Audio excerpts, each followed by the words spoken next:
Hey everyone, this is Troy Harper here at Harper Cigar Lounge. Welcome back. It's great to be back with all of you. I hope you all are doing great out there. Thanks for joining me. I hope you brought a great cigar and a great drink with you tonight because you're going to need it. And so anyway, but I want you to have a great time tonight. And again, thank you for being here. Thanks for all your support to me. And if you haven't subscribed to this channel yet, make sure you smash that subscribe button, smash the like button, leave your comments and feedback, and any questions you have for me. Share this content to everybody you know out there. It just might make someone's day a little better. Might make their smoking experience a little bit better. Might bring them a little more awareness to the heavy metal scene that we were all a part of growing up. If you're around my age, back in the 80s, maybe some of the 70s, early 90s. But anyway, guys, this is season 3, episode 3.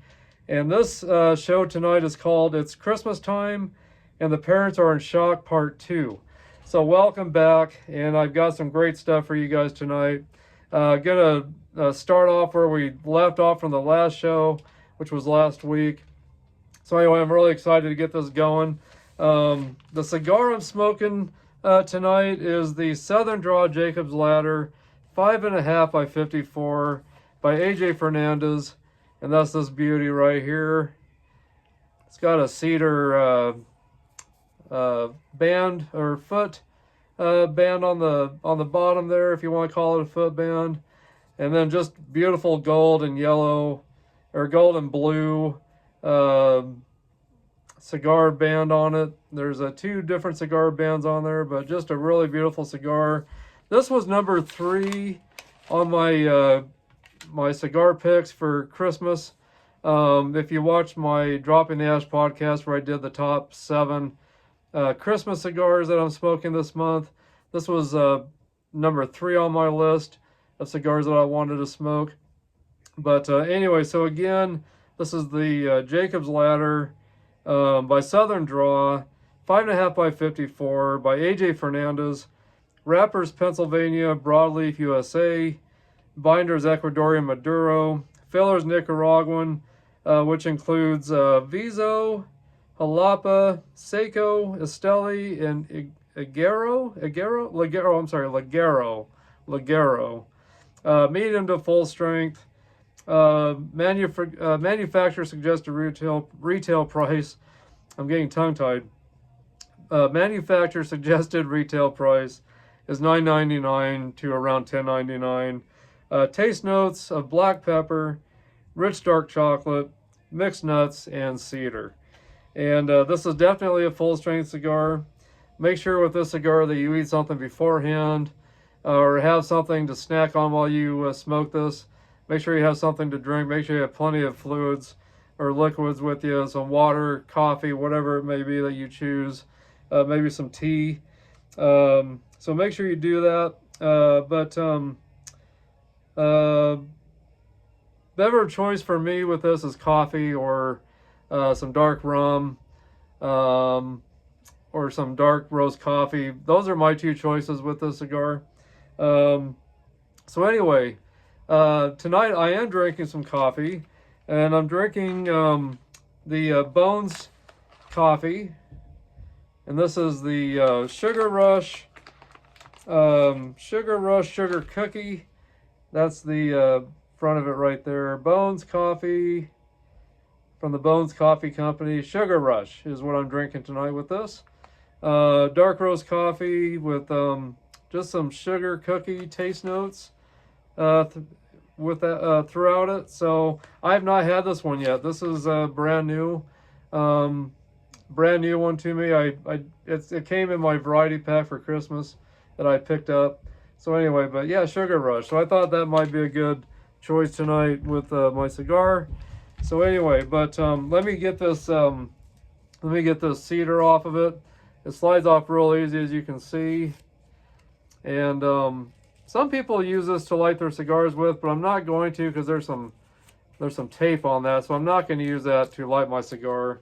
If it did have the tape on it, I would consider lighting that to light my cigar, but I'm not going to do that tonight. I am going to use my Zyphe V-Cut tonight on my cigar. And the lighter no longer works. It works a little bit once in a while, but sometimes it does, sometimes it doesn't. So I've kind of gone on to using my Oliva tabletop lighter, which has been great. But anyway, before I get my cigar clipped and toasted up, cheers to you guys. And yeah, there's some sweetness to the sugar cookie coffee. Definitely some sweetness to it. And I haven't added any cream or anything. I'm drinking this the way it should be, without any creamer. No sugars or no creamers in it. It's just dark roast coffee all by itself. So anyway, but there's my Bones coffee mug that my wife got me last year for Christmas. So anyway, we'll see how that coffee does with my cigar. Not a lot of taste to the outer leaf there, but it does have a closed foot on it. So I'm gonna get this toasted up, and we will get going on this cigar, and we'll get going on some other things here. I'm really excited to get some things out with you guys tonight on this show. This is going to be an exciting show, I think. Really glad to be back with you guys to do part 2 of what I started last week. So, I started to toast this over my ashtray because when you first start toasting these cigars with a closed foot, sometimes that tobacco will kind of fly around a little bit in the air and get on your clothes. And so I got that little extra bit off of it before I started toasting it even more. So anyway, but getting some good smoke off of this already. The aromas are really good. Getting some nice kind of chocolatey aromas off of it.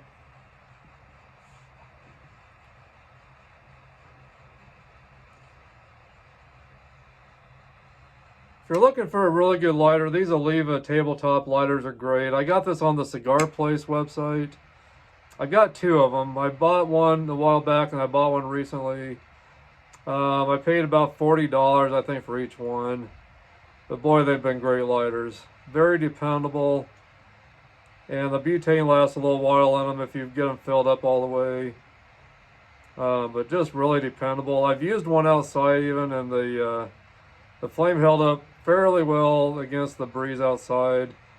A lot of these bigger lighters, they say it's supposed to be windproof and you're supposed to be able to light it outside, but a lot of them don't do very well.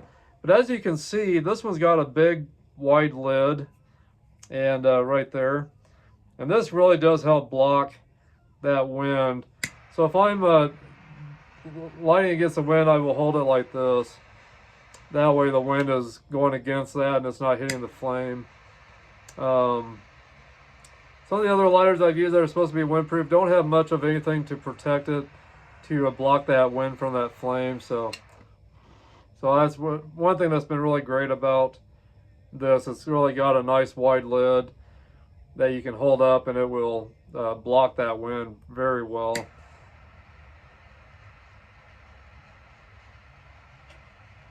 So anyway, very anxious to get the cigar going. And you know what, guys? It might help if I clip the cap before I light it. My gosh.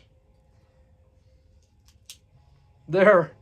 I've got the cap clipped. I can't believe I forgot to clip that.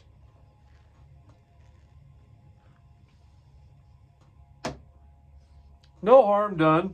But I was wondering why I wasn't lighting. I was wondering why I wasn't toasting up as well as usual with my other cigars. Well, that was why. So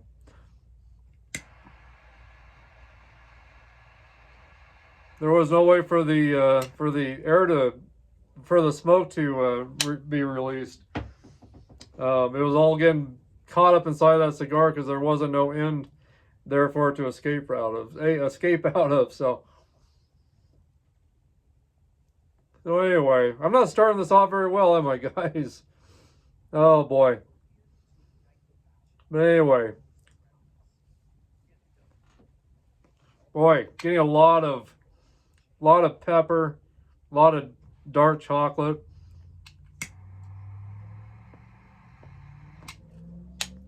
Give it a final toast or final light, and we'll see how it does here. I'm expecting the cigar to do pretty well, I would imagine. I imagine this is going to do pretty well tonight. Got a little bit of Twisted Sister on YouTube in the background. Twisted Sister Christmas in Las Vegas. Can't remember what year this was, but that's what I've got in the background right now. Trying to not have it up too loud so I don't get flagged by YouTube. So anyway, but let's see here. Let's get this started, guys. Cigar's starting off great. Actually building up some great ash already. Fairly even burn line. Construction's great so far. And the taste notes are great. Like I said, a lot of pepper, a lot of black pepper and spice and dark chocolate. This is definitely more of a richer kind of a cigar. So let's see here, guys. Let's start off with some cigar, or I'm sorry for, gosh, guys. Let's start off with some heavy metal birthdays. And my gosh, guys, I feel like I've gotten a rough start on this podcast. Hopefully I will get my crap together here and things will be a little more smoother here going forward. So anyway, but there were some birthdays I missed on the last show, I guess, somehow. But anyway, Eric Gronwall, December 3rd, 1987, he was born. You guys might know him as the lead singer for Skid Row, second singer for Skid Row after, or he's actually the third singer for Skid Row.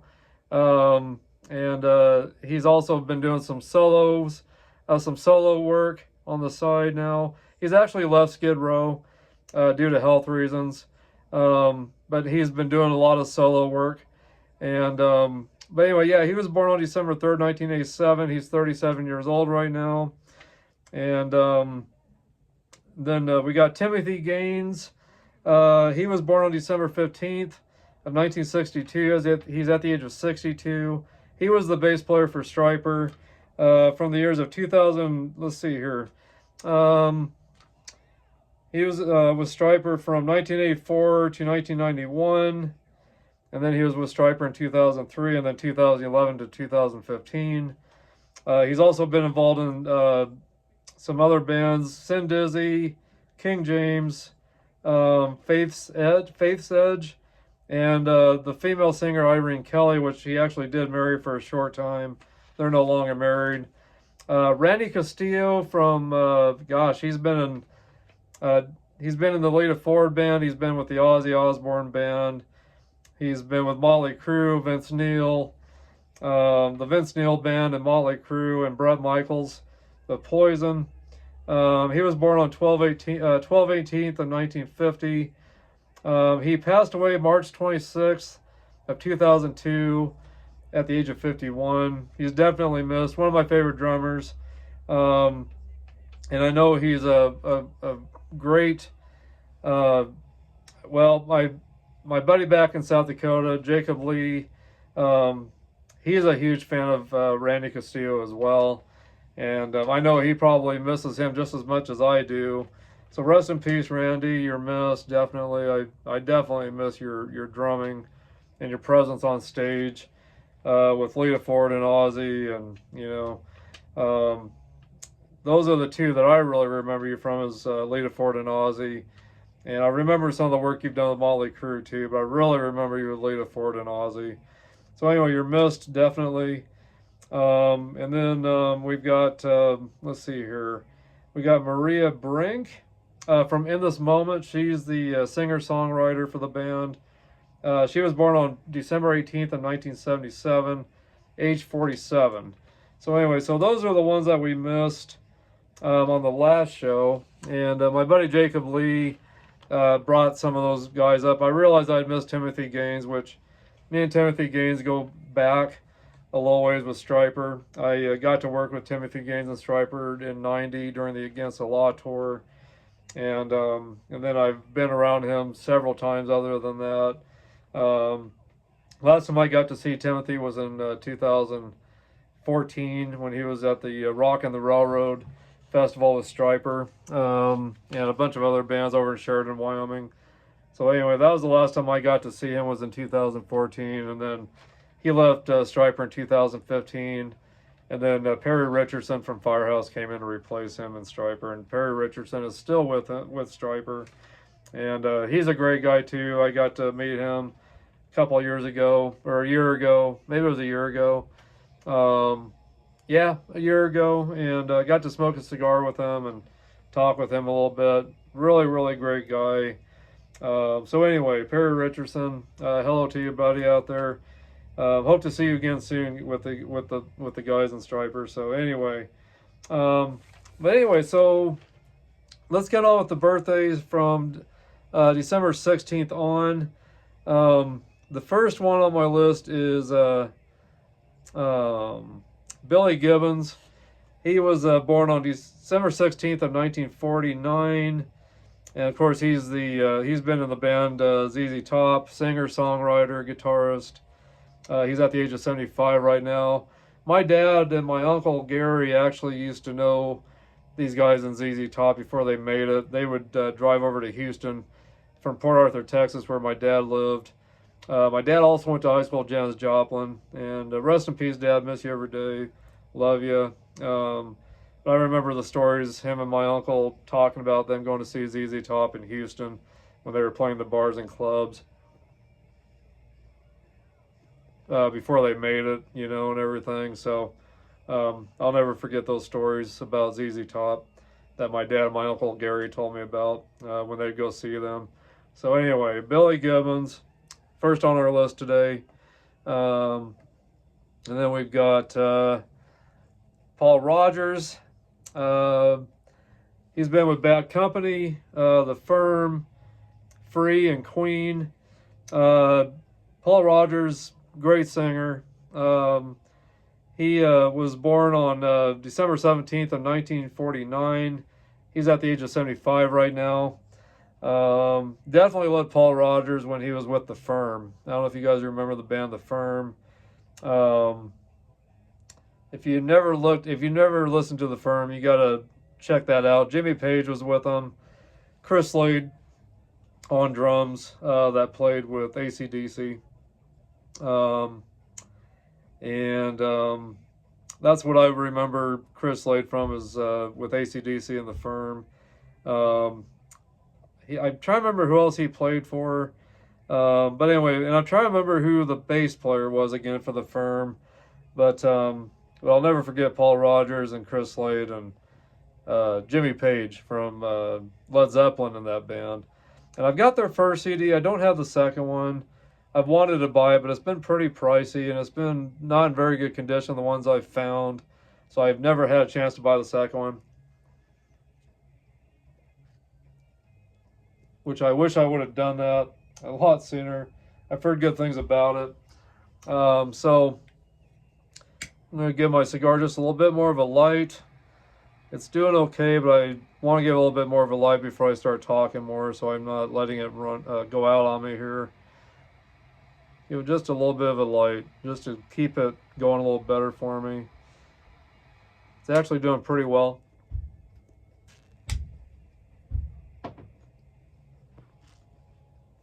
Still getting a lot of real dark chocolate. Pepper's mellowed out a little bit on it now, actually. A lot of gray smoke still. The aromas are great on this cigar. Just getting some cedar and some kind of dark chocolate, almost kind of hints of dark chocolate with it. So anyway, if you guys have ever had this cigar, the Southern Draw, Jacob's Ladder, And Jacob, I know you've had a rough week, so I'm going to dedicate this cigar to you tonight, buddy. And I can't wait to talk to you again soon and see you and be on another podcast with you here pretty soon. Make sure you guys check out Jacob Lee on Jake's Music State on YouTube. He does a lot of great metal reviews. His show is Jake Not from State Farm. And he does Megadeth Mondays, which he just put up a new show, which I need to catch still. So I'll make sure I do that, buddy. I'll make sure I catch that. But I had smoked the Southern Draw Lancero back on October 27th when I was on the Cigar Junkies podcast back in Pittsburgh, Pennsylvania. I had smoked the Lancero to this, and that one was great too. And this is a great cigar also. Very rich in dark chocolate, or chocolatey with dark chocolate, if that makes sense. And the peppers mellowed out a little bit, but it's just a very rich cigar so far. And it's doing very well. Building up some good ash. Great aromas from the smoke. So anyway, doing good so far. Very pleased with how the cigar is doing so far. So let's see, who else do we got on our list tonight? Well, we got old Keith Richards. From the Rolling Stones, guitar, singer, guitarist. He was born on December 18th, 1943. Like I said, he's at the age of 81 now. He's still going and he's looking good. Excuse me. Breathed in a little bit of the smoke. He's actually quit smoking cigarettes. And I think he's even quit drinking, if I remember right. So he's looking pretty good, and he's doing very well, it looks like. So great job, Keith Richards. So Rolling Stones, that's my brother's band. So I had to mention him, of course, my brother. Hey, Grant, over in Sheridan, Wyoming. Love you. Merry Christmas. Let's see here. We got Millie Petroza from the band Creator. He's the guitarist, singer, songwriter. He was born on December 18th, 1967. He's at the age of 57 now. And here's one for my buddy, again, Maria Brink. I'm trying to remember if I mentioned her. I did mention her already, actually, but again, Maria Brink. And this is for you, Jacob, as well. December 18th, 1977, she was born at the age of 47. Singer, songwriter, band In This Moment. So, let's see, who else do we got next? Oh, man, my absolute favorite drummer, the man that got me into music at the ripe old age of 7 years old. Never forget the first time I heard this guy sing. Hard Luck Woman. I even had the 45 of that one time. I should have brought that down with me, but I got the 45 to that I had bought as a kid after I got to know who Kiss was through a friend. Never forget the picture of this guy, the drum set that just wrapped around him, and that raspy voice, which I am talking about Peter Criss from Kiss. He was born on December 20th, 1945, at the age of 79. And I love the song Mainline from the Hotter Than Hell album that Peter Criss sings, from the Hotter Than Hell album from 1974, second album from them. Mainline, one of my favorite songs. Hard Luck Woman, and that's another great one of his. Hooligan, off the Love Gun album. So many great songs he's done, and I loved his solo album, actually. It was very kind of big band, bluesy, jazzy kind of material, which a lot of his heroes are the big band groups from the big band era back in the 40s. So anyway, that's Peter Criss. So man, if it wasn't for Peter Criss, I would have never gotten into wanting to sing and play drums. So I owe all that to him. And I've always tried to model everything I do after Peter Criss when it comes to singing, playing drums. Still my biggest influence to this day. Still my favorite band member of Kiss. Anyway, so then we got Chris Robinson from the Black Crowes. And gosh darn it, I wanted to see them so bad with Aerosmith. I've never seen the Black Crowes. They were touring with Aerosmith on their final tour, and then they had to go ahead and retire and end the tour. We had tickets for, actually, we had tickets for Aerosmith this month.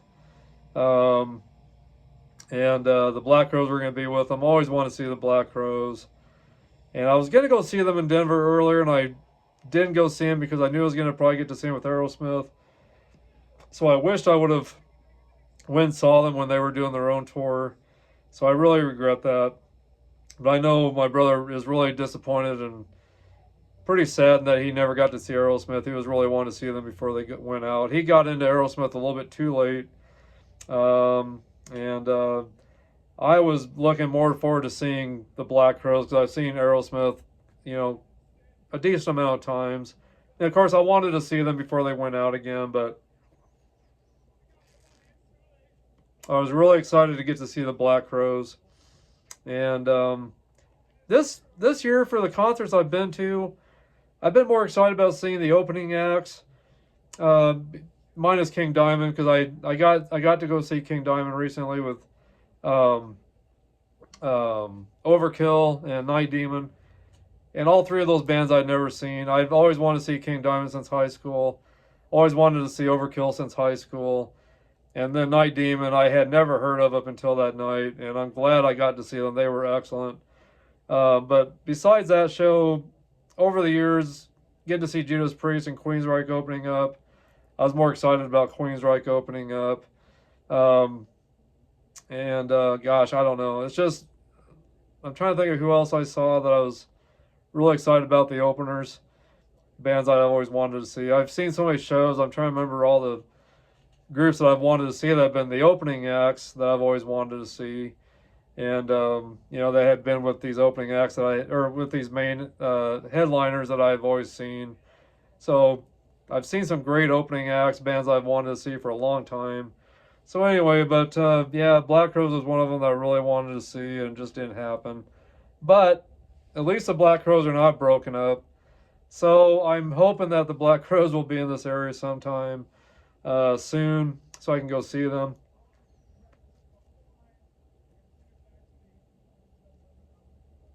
So anyway, still have a chance to see the Black Crowes. So anyway, I'm not too terribly depressed because they are around still, and I'm hoping that they'll be in the Denver, Colorado area soon. Need to get a drink of my coffee here. Like I said, this cigar is very rich, so you definitely need to have something to drink with it. I did eat something before I started this show today with you guys, so I did eat a little something. So I shouldn't get buzzed or get nauseated from this cigar. But a lot of cigars that are very rich and dark, it'll make you feel pretty buzzed once you get through halfway of it or through the 3/4 of it. You'll start getting that buzz and that little bit of a feeling of that if you've drank a lot or something. So yeah, make sure if you guys have smoked, if you smoke this, you find one and you smoke it, make sure you take my advice on that. Believe me. The other cigar that I've had in the past that was like that was the Foundation Tabernacle. I was smoking the Churchill, and I didn't eat anything. I wasn't drinking anything with it. And I tell you what, halfway through that cigar, I could barely stand up. I felt so buzzed. I felt like I had been out drinking all night.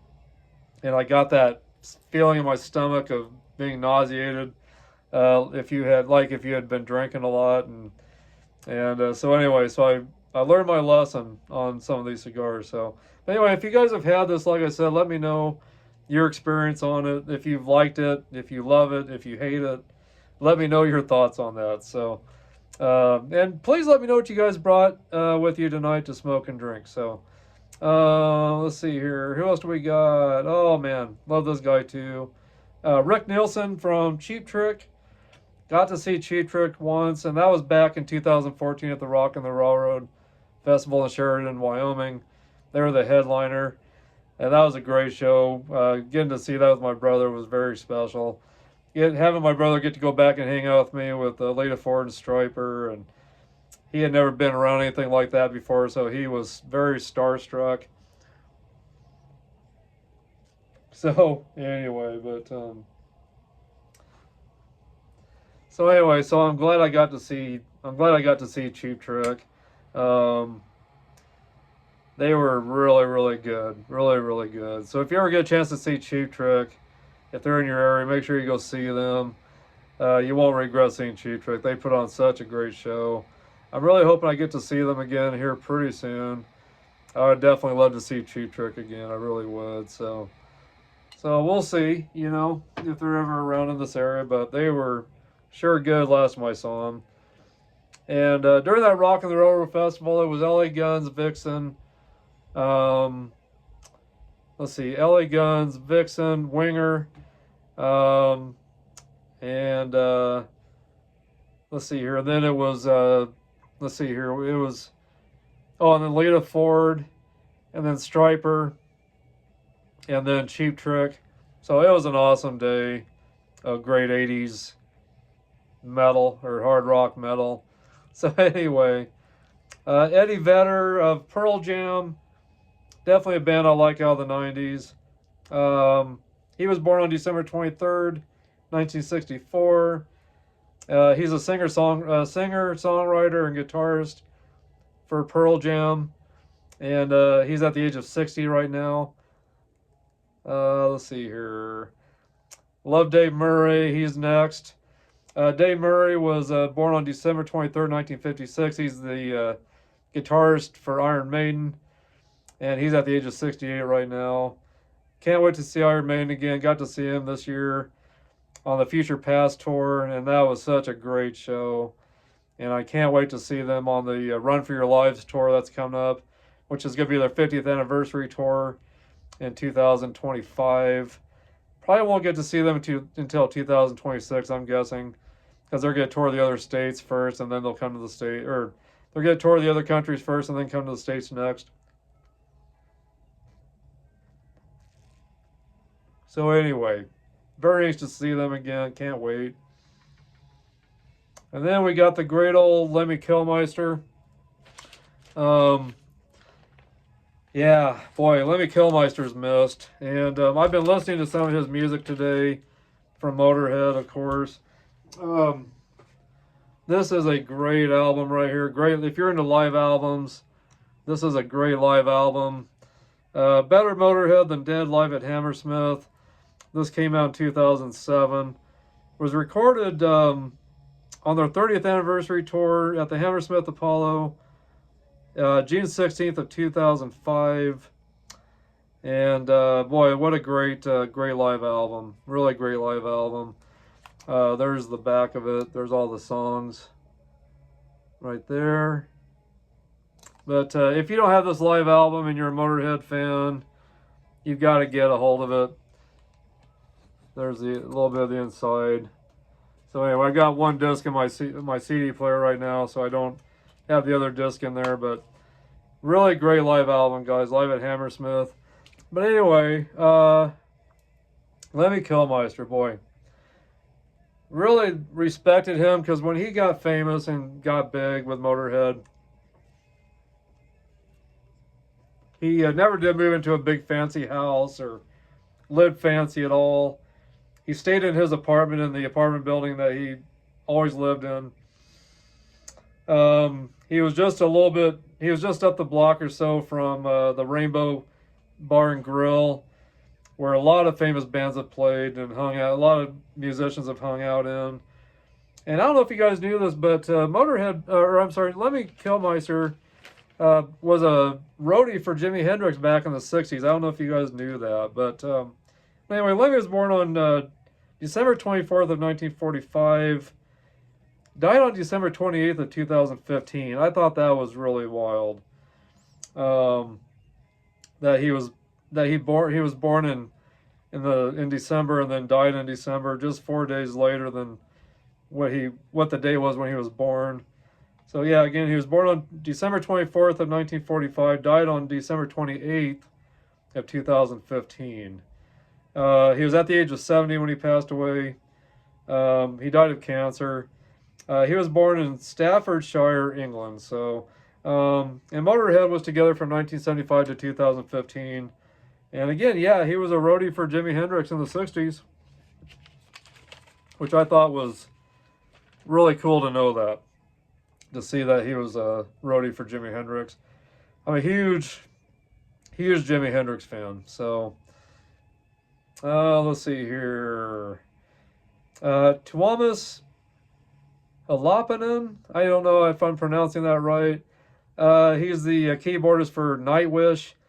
Born on December 25th, 1976. He's at the age of 48. And Lars Ulrich from Metallica, the drummer from Metallica, of course. He was born on December 26, 1963. He's at the age of 61 right now.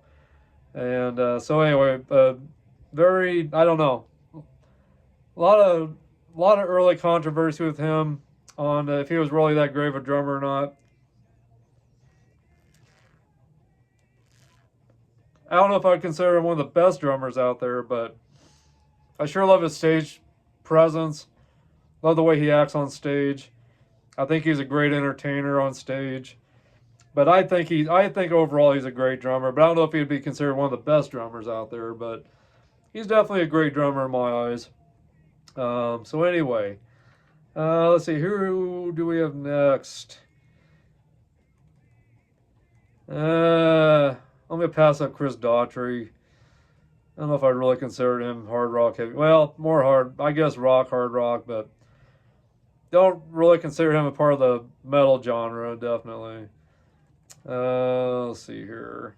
Mick Jones, a foreigner, guitarist, singer, songwriter.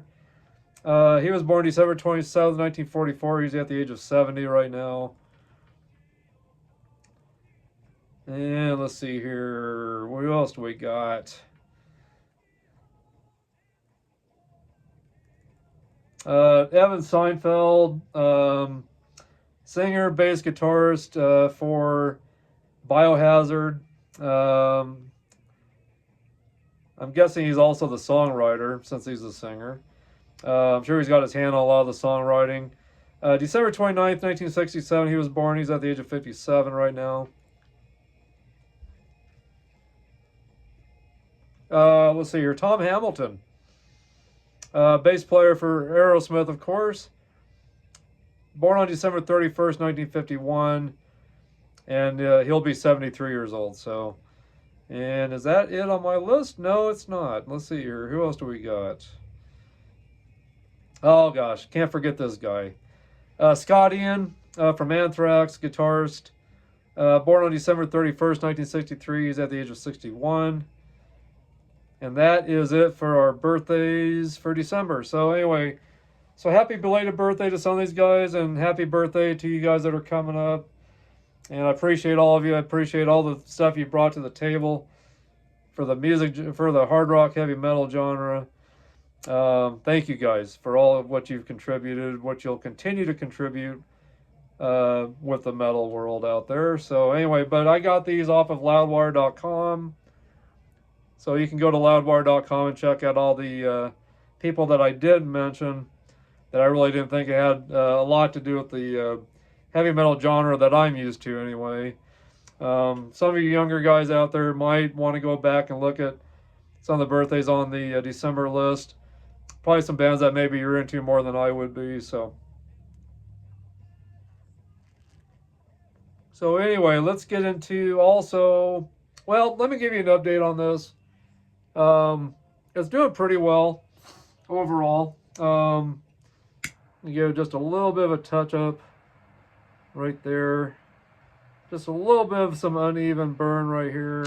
Nothing too major, but I just went ahead and touched up that little spot right there. I've had to do a couple relights on it, but one time was just to give a little more of a kick.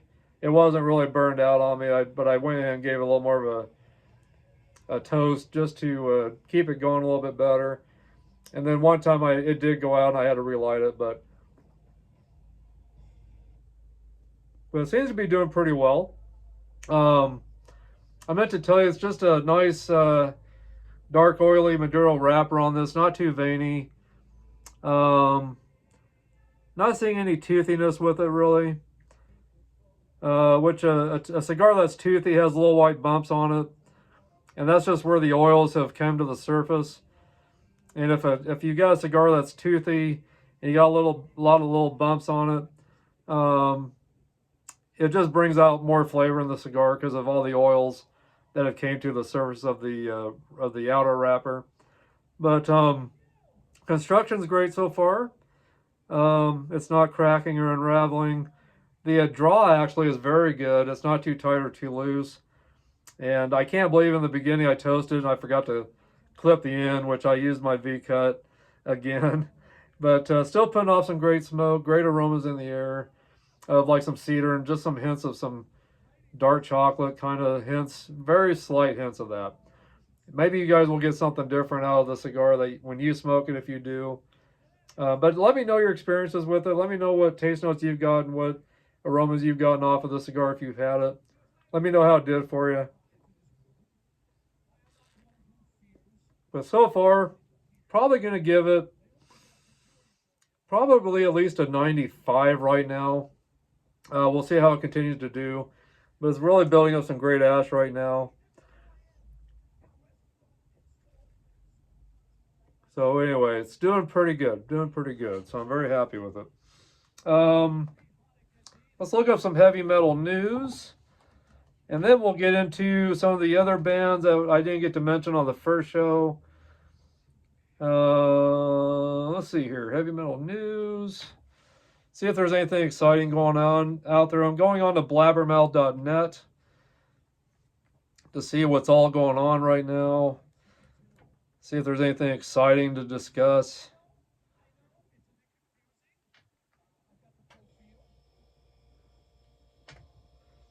Hopefully there's some juicy, good stuff going on right now. Let's see. Gene Simmons on performing with a solo band. There's a magic that happens up there that words can't describe. Good for you, Gene. Glad that's going well. Let's see here. Lamb of God, John Campbell. John Campbell, Lamb of God. He says it's time to start some new work on some new music. Or time to start working on some new music. Let's see here. Let's see. Kerry King's pick. Sabotage is his favorite Black Sabbath album. It's non-stop badassery. I have to agree with that.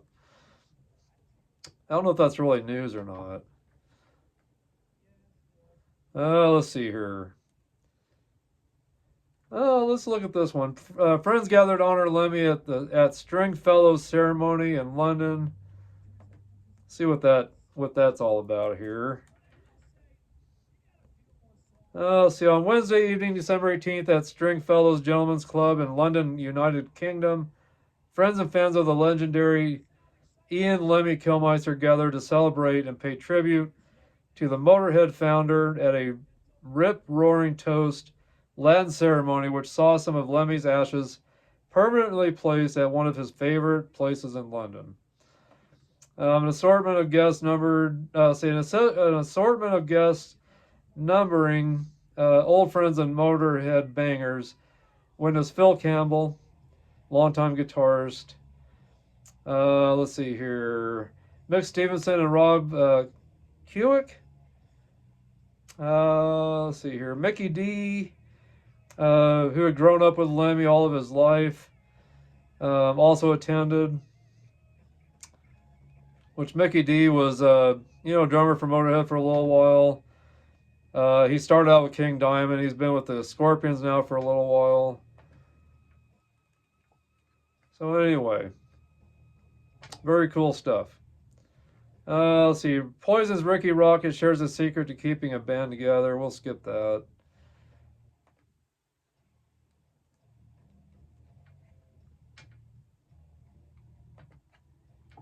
Let's see here. Russia's Alex Lifeson presented with the Lifetime Achievement Award by National Guitar Museum. Of course, he was the guitarist for Rush. Tim Ripper Owens mentions that on the state of the touring industry, it's tough all over the world. He also mentions that it's almost impossible not to tour these days and not have meet and greets. A lot of fans really enjoy the meet and greets and go to these shows because they've wanted to meet these guys for so long, and the prices aren't too bad on some of the meet and greets out there. So he's saying that it's impossible to tour these days and not do the meet and greets, which I would probably have to agree. I know there's times where I've wanted to meet somebody and they didn't do meet and greets, and it was kind of disappointing. Um, let's see here. I don't do a lot of meet and greets, but once in a while it's kind of fun to do that if the price is right. Let's see here. Alice Cooper and Rob Halford featured in animated lyric video for My Christmas List from children's music album Solid Rock Revival. Let's see here.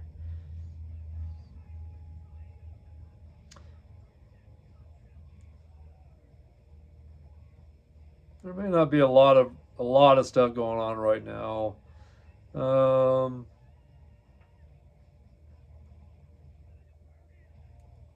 Yeah, that might be. I don't know. Jacob Lee, you might like this, buddy. Nickelback releases music video for Horizon's song from Get Rollin' album. Aerosmith bassist Tom Hamilton, new band Close Enemies, announces record deal, debut single. So yeah, so Tom Hamilton's got a new band called Close Enemies, and they've announced a record deal and debut single. Let's see what that is about, maybe here. I didn't realize he had a project going on, which I figured these guys in Aerosmith, since they retired, that some of them would probably go on to do some other projects. Let's see here. Aerosmith bassist Tom Hamilton's new band, Close Enemies, has signed with TLG Rock for management and label services. Let's see. Close Enemies' debut single, Sound of a Train, will be released on January 17th and will be distributed through Virgin Music Group. Joining the 72-year-old Hamilton in the new group is bass tech Trace Foster, who plays guitar in Close Enemies, alongside Peter Stroud, who has been playing with Sheryl Crow for 25 years. Tony Brock, who had the band called The Babies, then played with Rod Stewart for 12 years. Let's see. Fronting Close Enemies is Chase Hampton, a performer from Oklahoma City, Oklahoma, with a strong background in the country music scene. Close Enemies is also working with a great lyricist named Gary Steer. Okay, so anyway, I guess that'll be interesting to see what that music sounds like, I guess, since he's mentioning someone that's helping him with the lyrics that has been a part of the country music world out there. So that'll be interesting. Want to make sure I read that right.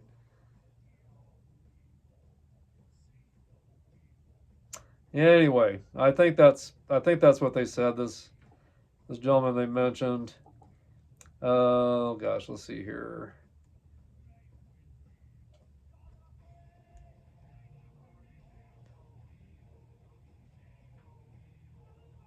See, Foster says after spending a year on the writing and recording of this record, we were not going to sign with just anyone to put it out. Once we spoke with Dennis Anders and his team at TLG Virgin, we knew we had an ally with the same vision.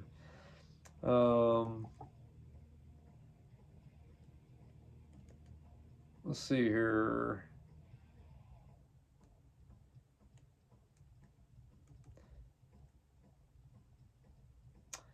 Anyway, let's see here. Yeah, so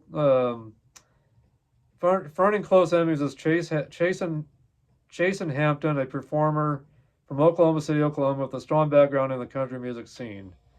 Okay, so so I'm really curious what kind of music it's going to be, since they're their lead singer and lyricist.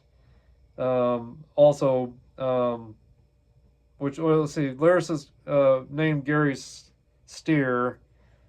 So actually, he hasn't been a part of the country scene. It's just their lead singer that hasn't been a part of the country scene, I guess. Which I'm not listening to really country anymore these days at all, really. So I wouldn't even know who that is. But there's some tour dates here set up. Looks like they're going to hit Philadelphia.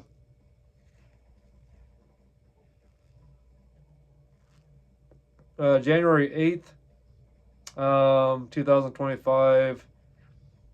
Then they'll go on to New York and Boston, Manchester, New Hampshire, Pauling, New York, Nashville, Tennessee, Chicago, Illinois, St. Louis, Missouri. And that'll be, so it looks like just some tour dates in January so far. So anyway, if you love Tom Hamilton, you love him. Something, and of course I do. I just don't know if this will be music that I'm really into. Bill Ward shares message of support for Nickel McBrain retiring. I hope your journeys will be safe. So it's great to hear that Bill Ward is out there, making himself known that he's still around. So anyway, Arch Enemy announces spring 2025 North American tour with Fit for an Autopsy, Biased, and Thrown into Exile. I would love to see Arch Enemy. That is a band I would really love to see. So anyway, hopefully they'll be in the Denver area. I'm going to see if there's any tour dates here. Boy, I'd love to see Arch Enemy. I don't know if any of you out there have listened to Arch Enemy, but man,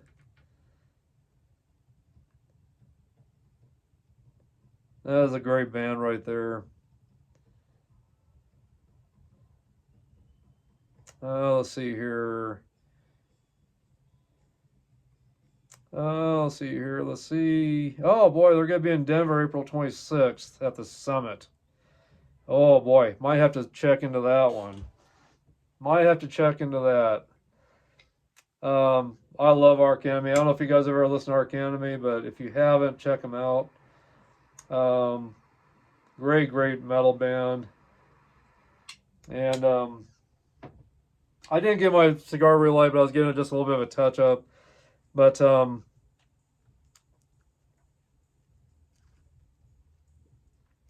little bit of a wonky burn line there, so I don't know. It's not ruining my experience by any means, but it's always neat to see a cigar that just always keeps that even burn line.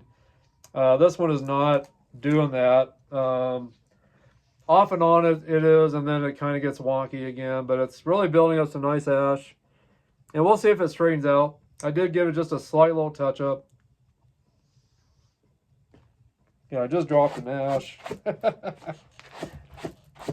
Dropped an ash on my chair, on my leg.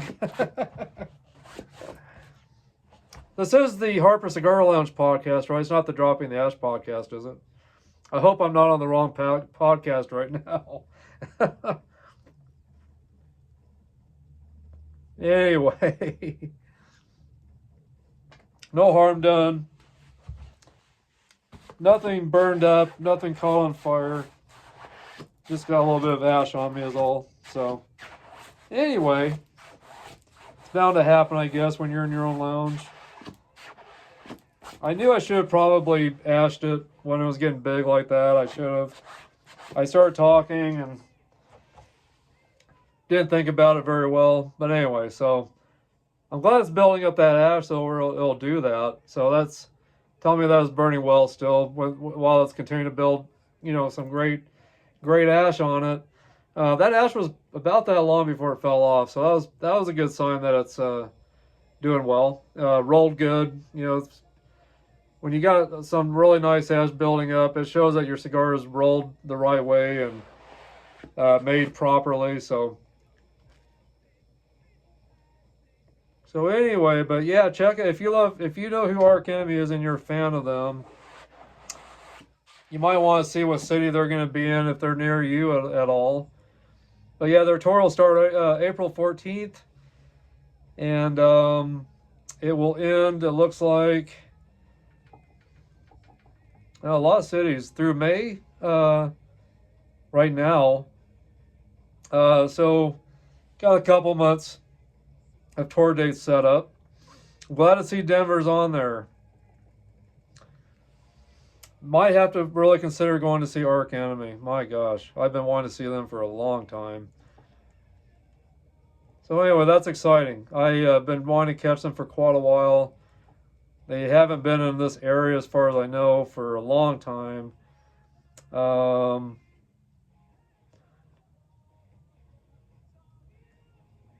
anyway, that's pretty exciting news.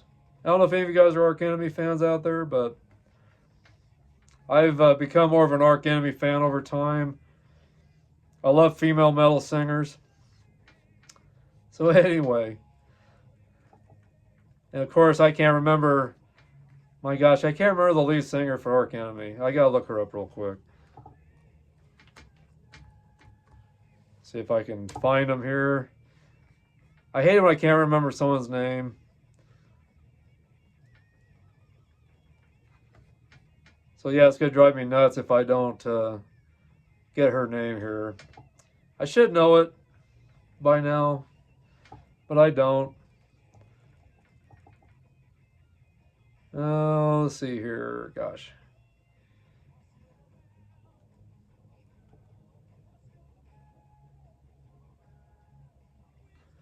Oh my gosh, and I'm having a heck of a time finding her name on their site here.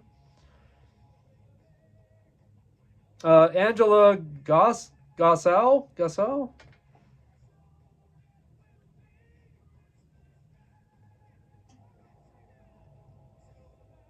So anyway, but yeah, and a good-looking gal too, on top of it.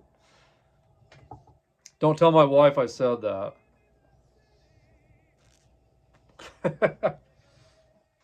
I love metal. I love metal female singers. I love female artists that are with metal bands. I love it. I just love to see women out there rocking and doing great out there with metal. So anyway, I think that's it for metal news. Let's get into some of these bands that I have wanted to discuss since the last show I did last week. So let's get into this, guys. Are you ready? The first band that shocked our parents, that made our parents want to go into shock and cause them to have tremors and whatever not.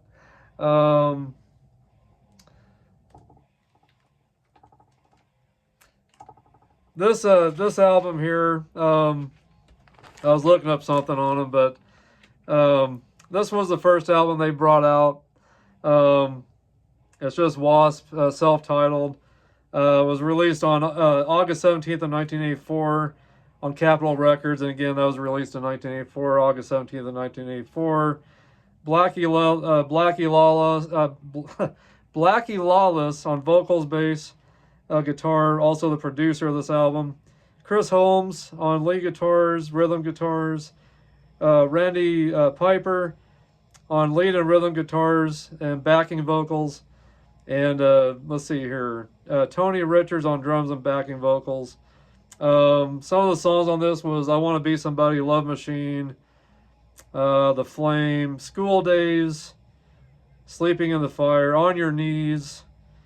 And of course they had an EP, 2-song EP before this came out, which had the song F Like a Beast.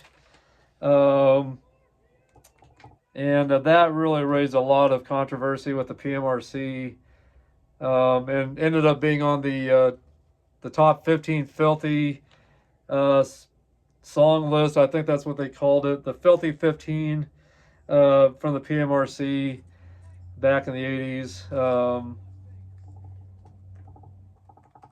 I was looking up the image on that cover, or maybe just some information on it here.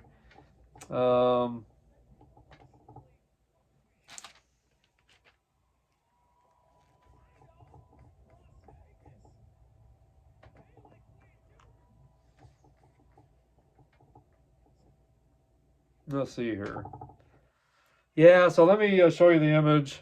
This album cover really made a lot of parents, a lot of the mothers out there very,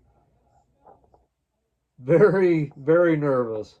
So anyway, there's the EP, Animal, F Like a Beast. I don't really want to say the F word on the show. I don't want to offend anybody, but there's the back of it right there. The back of that album there. So anyway, of course you got Blackie Lawless on bass and lead vocals, Chris Holmes on guitar, Randy Piper on guitars, vocals, and Tony Richards on drums. Same lineup as the first album they brought out at the time. And yeah, that album was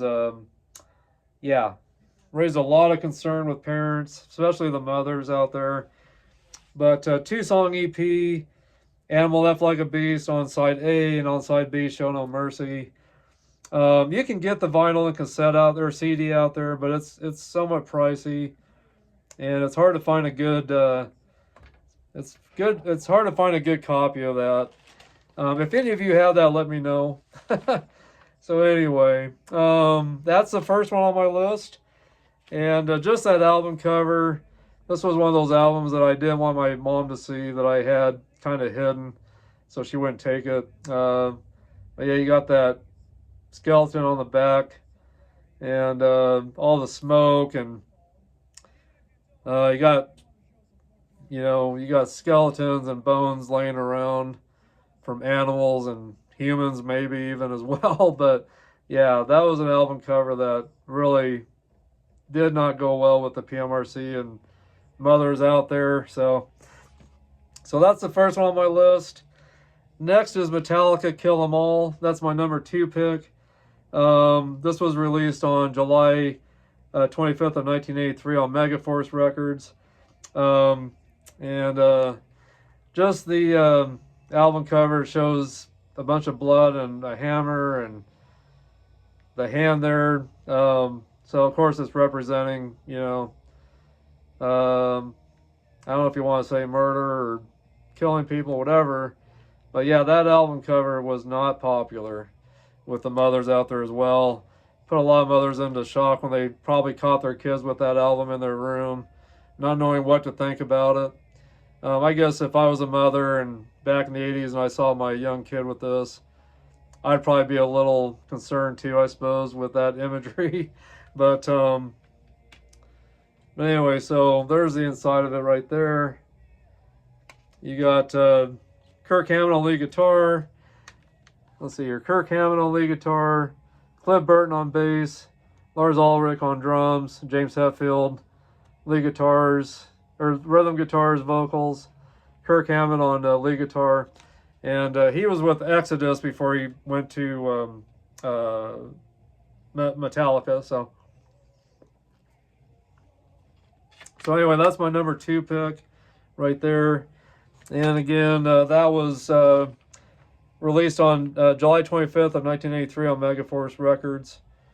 And of course, after later on, of course, Cliff Burton got killed in a bus accident while they were on tour, and they were over in Dorp, Sweden, on the Master of Puppets tour. So he died September 27, 1986, at the age of 24. Rest in peace, Cliff. You're missed every day. You were definitely one of my favorite bass players also. So anyway, you're definitely missed every day, and wish you were still around, I tell you. I really do. But I know I can speak for a lot of people that miss you as well out there. And then my number 3 pick is one of their competitors, which of course is Megadeth. And that album, though, I'm going to show you here in a moment. I'm giving my cigar another little bit of a touch-up. A little bit of an uneven burn line, but I'm getting it touched up so it's even. So anyway, but yeah, so there it is right there. getting that burn line just a little bit more even there. But it's still staying lit. So anyway, but yeah, so we gave a little bit of a touch up on the burn line so it's more even now.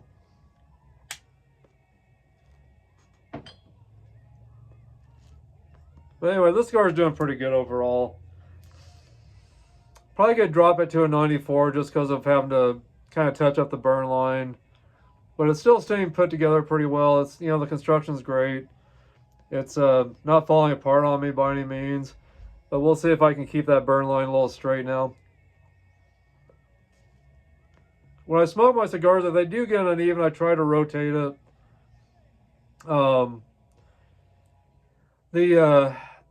The area that releases more of the oxygen is on the top. So if you've got a cigar that's that's burning too, or not burning as much as the other part of the cigar, just rotate it, and a lot of times it'll straighten out for you. If you've got an area that's not burning as fast as another area, just if that area that's burning too fast is on top, just rotate it to the bottom, and then the top of that cigar, where most of the oxygen is released from it, or well, not oxygen, but what would you call it? I don't even know. But it'll just the gases off of that smoke and that burn, that heat will straighten out hopefully for you if you just rotate it a little bit. So I did a show where I explained that a little bit more on one of my Dropping the Ash podcasts. And I'll have to go back and read my notes again on that little trick. But I did a show on that. I did some notes about that, and so yeah. Anyway, but yeah. So if you've got an area that's burning too fast, rotate that to the bottom, or yeah, and then or rotate that to the top, and then it should, with that being more hot on the top, it should burn that tobacco down a little more, where that's where most of your heat is, I guess is what I'm trying to say. So anyway, but yeah, so right now, again, it's wanting to get a little bit uneven. So that area right there, I'm going to put to the top and see if that burns down a little bit better. The rest of it's pretty even, but that one spot on the top, or right there, is not burning as quick. So I rotated it to the top because that's where most of the heat is that comes off your cigar when you rotate it to the top like that. The smoke and the ash burns quicker on the top. So anyway, we're gonna see if that works. So anyway, Megadeth number 3 piece sales, but who's buying?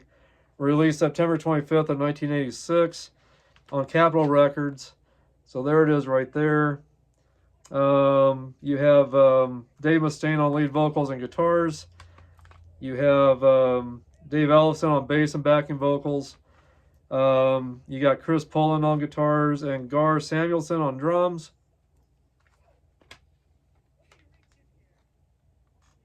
There's a picture of him right there.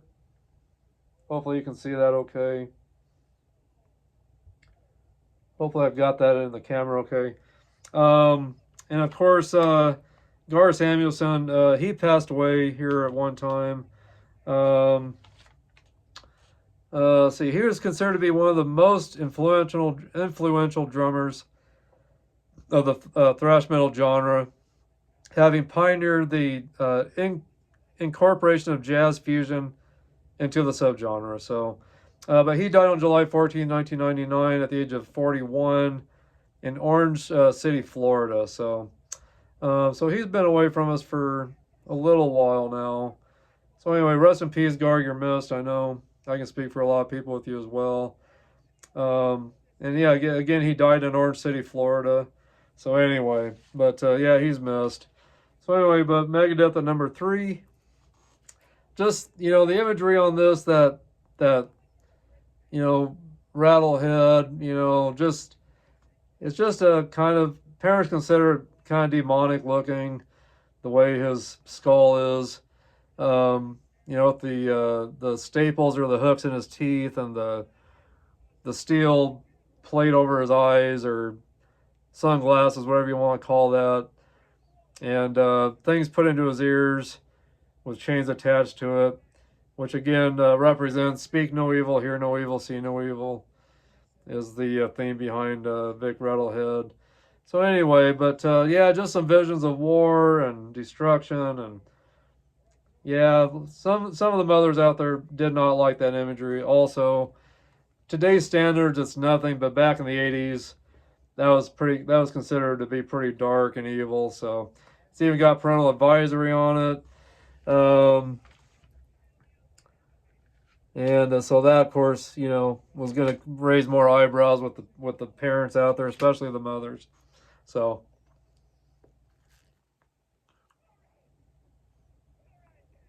I'm not seeing that really fix itself quite yet, but it's really not too terribly bad, that burn line there.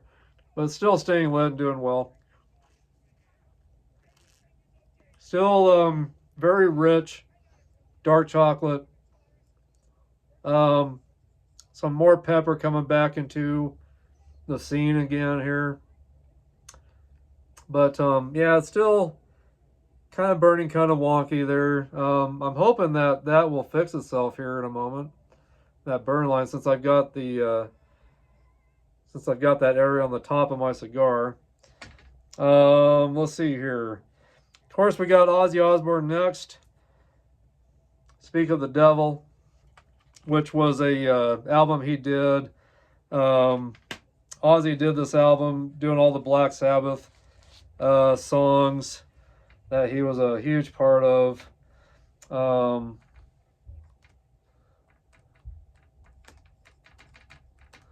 Give you the track list here.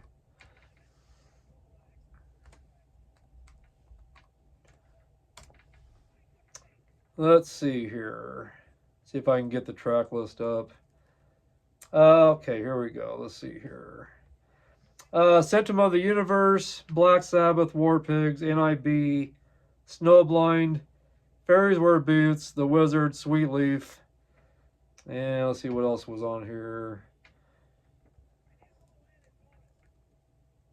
Let's see here. So, Symptom of the Universe, Black Sabbath, War Pigs, NIB, Never Say Die, Iron Man, Children of the Grave, Snowblind, Fairies Wear Boots, The Wizard, Sweet Leaf, Sabbath, Bloody Sabbath, and Paranoid. 12 tracks on this.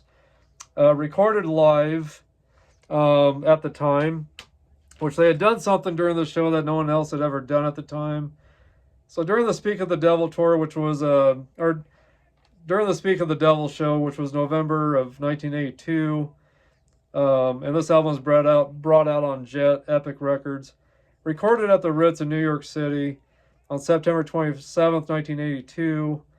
It was mixed at the Record Plant Mobile, which Record Plant had a like a mobile vehicle that had the mixer in it, and they mixed this album while they were singing it live.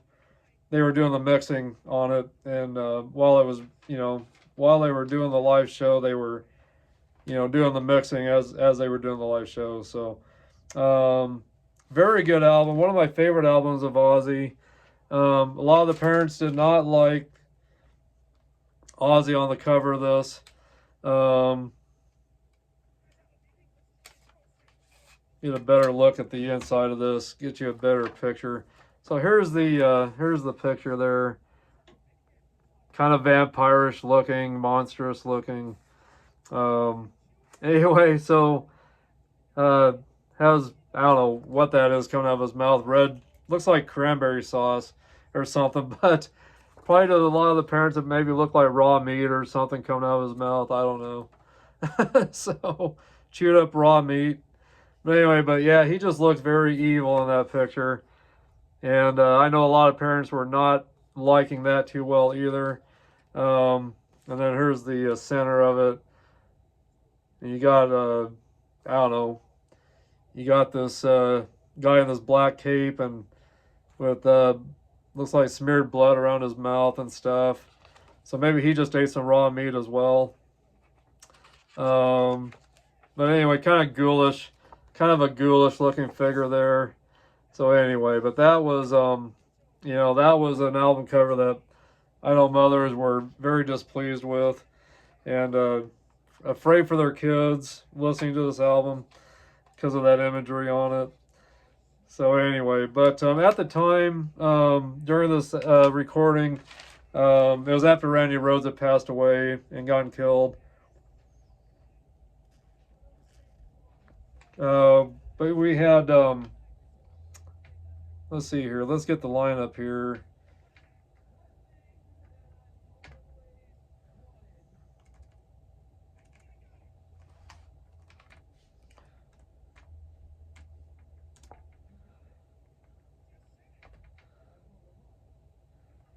Let's see here. I'm almost there, guys.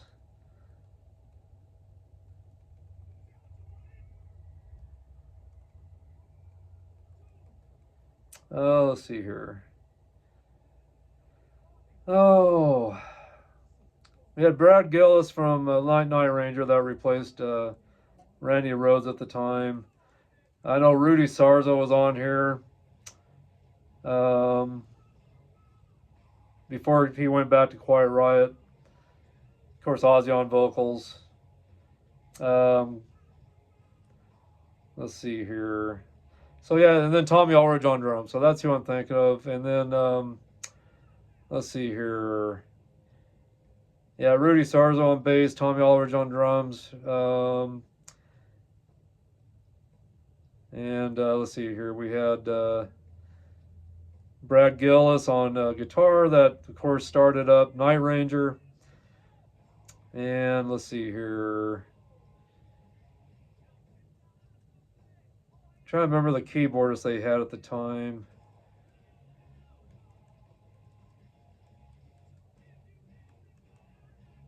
Yeah, I can't remember the name of the keyboardist, darn it.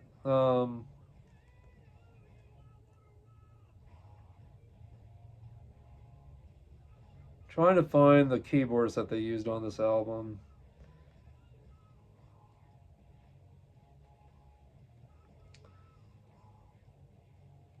Oh heck, guys, you might have to tell me who the keyboardist was on that album. I thought it'd give me a better listing of the personnel on this.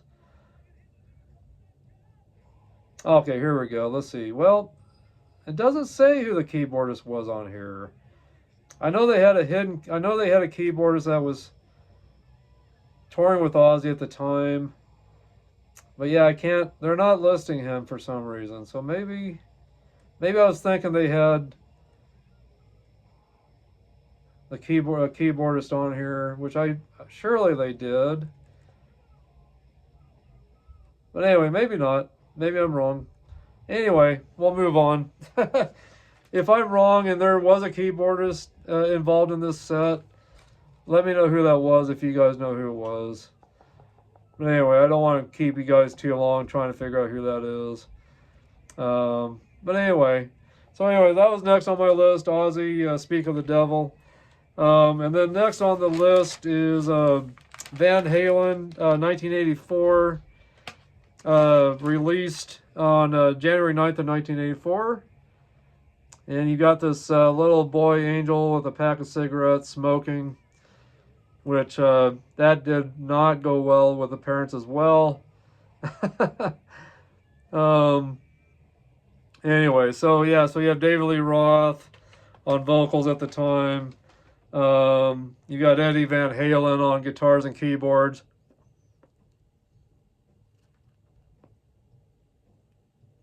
As well as backing vocals. Michael Anthony on bass. Synthesizer bass on I'll Wait.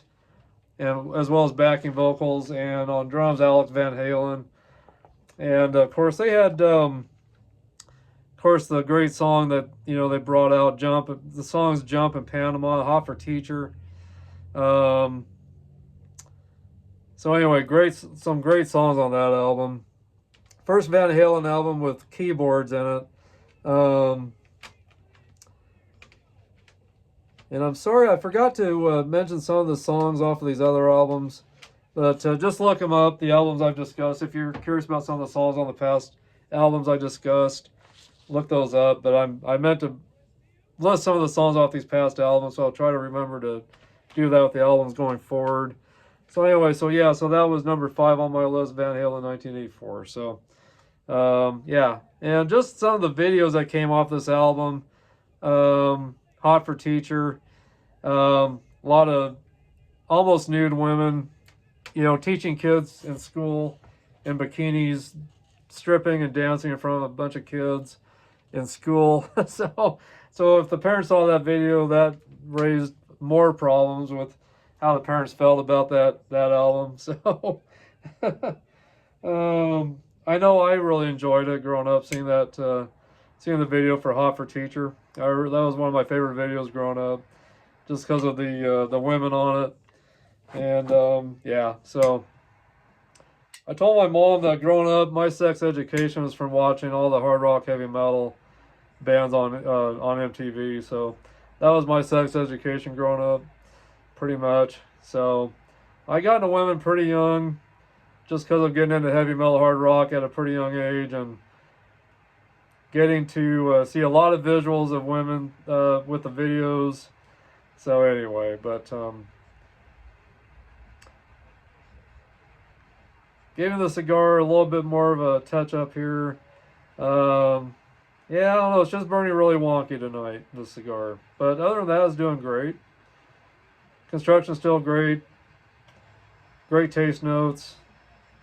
Not falling apart on me or anything like that. It's just the burn line on this is just getting wonky. I don't know why. And I tried rotating it to see if that would fix it, but it's not. So anyway, decided to give a little bit more of a relight while I was doing the touch-up to keep it going. Anyway, so next on my list is number 6, Guns N' Roses' Appetite for Destruction. I know a lot of parents were not liking the fact that there was a cross on this with skulls from each of the band members. And that album came out, and boy, I remember this was another album that I couldn't wait to get my hands on. I saw the videos on MTV, the Welcome to the Jungle video on MTV, and let's see, what else was there? The Paradise City video, which came after I picked this up. My Michelle was a great song. Mr. Brownstone was a great song. Night Train. All the songs on this album are great. Of course, you have Axl Rose on vocals. And synthesizers on Paradise City, percussion on Paradise City, Slash on lead guitars, acoustic guitar, slide guitar, talk box, backing vocals, Izzy Stradlin on rhythm guitar, lead guitar, backing vocals, percussion, Duff Rose McKagan on bass guitar, backing vocals, and Steven Adler on drums.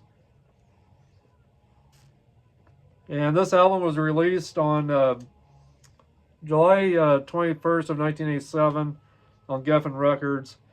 And not only was there this imagery, but on the inside there's some really cool imagery as well, which I know my mom probably wouldn't have appreciated. She might have even seen this picture, I don't know. But you got this picture right here with this gal that's looks like she's maybe been raped by whatever this thing is here. Or this thing here, I don't know. But yeah, this painting was done by Robert Williams. It's called The Appetite for Destruction. And but anyway, just yeah, not a real positive image by any means.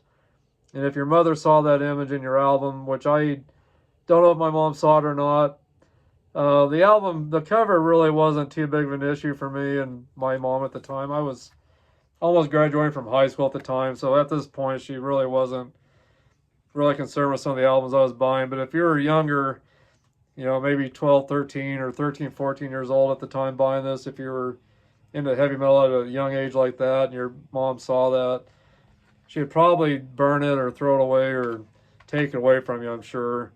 So anyway, but another image that just was not real popular with the mothers out there. Maybe some of the dads as well. And this album here, it doesn't have it, but I had to change the jewel case on this later because it was cracked, but originally it had a parental advisory sticker on the case. So anyway, but yeah, so anyway, that's my number 6 pick, Guns N' Roses, Appetite for Destruction. Number 7, Poison, Open Up and Say Ah, on Enigma Capitol Records, same label that Stryper was on.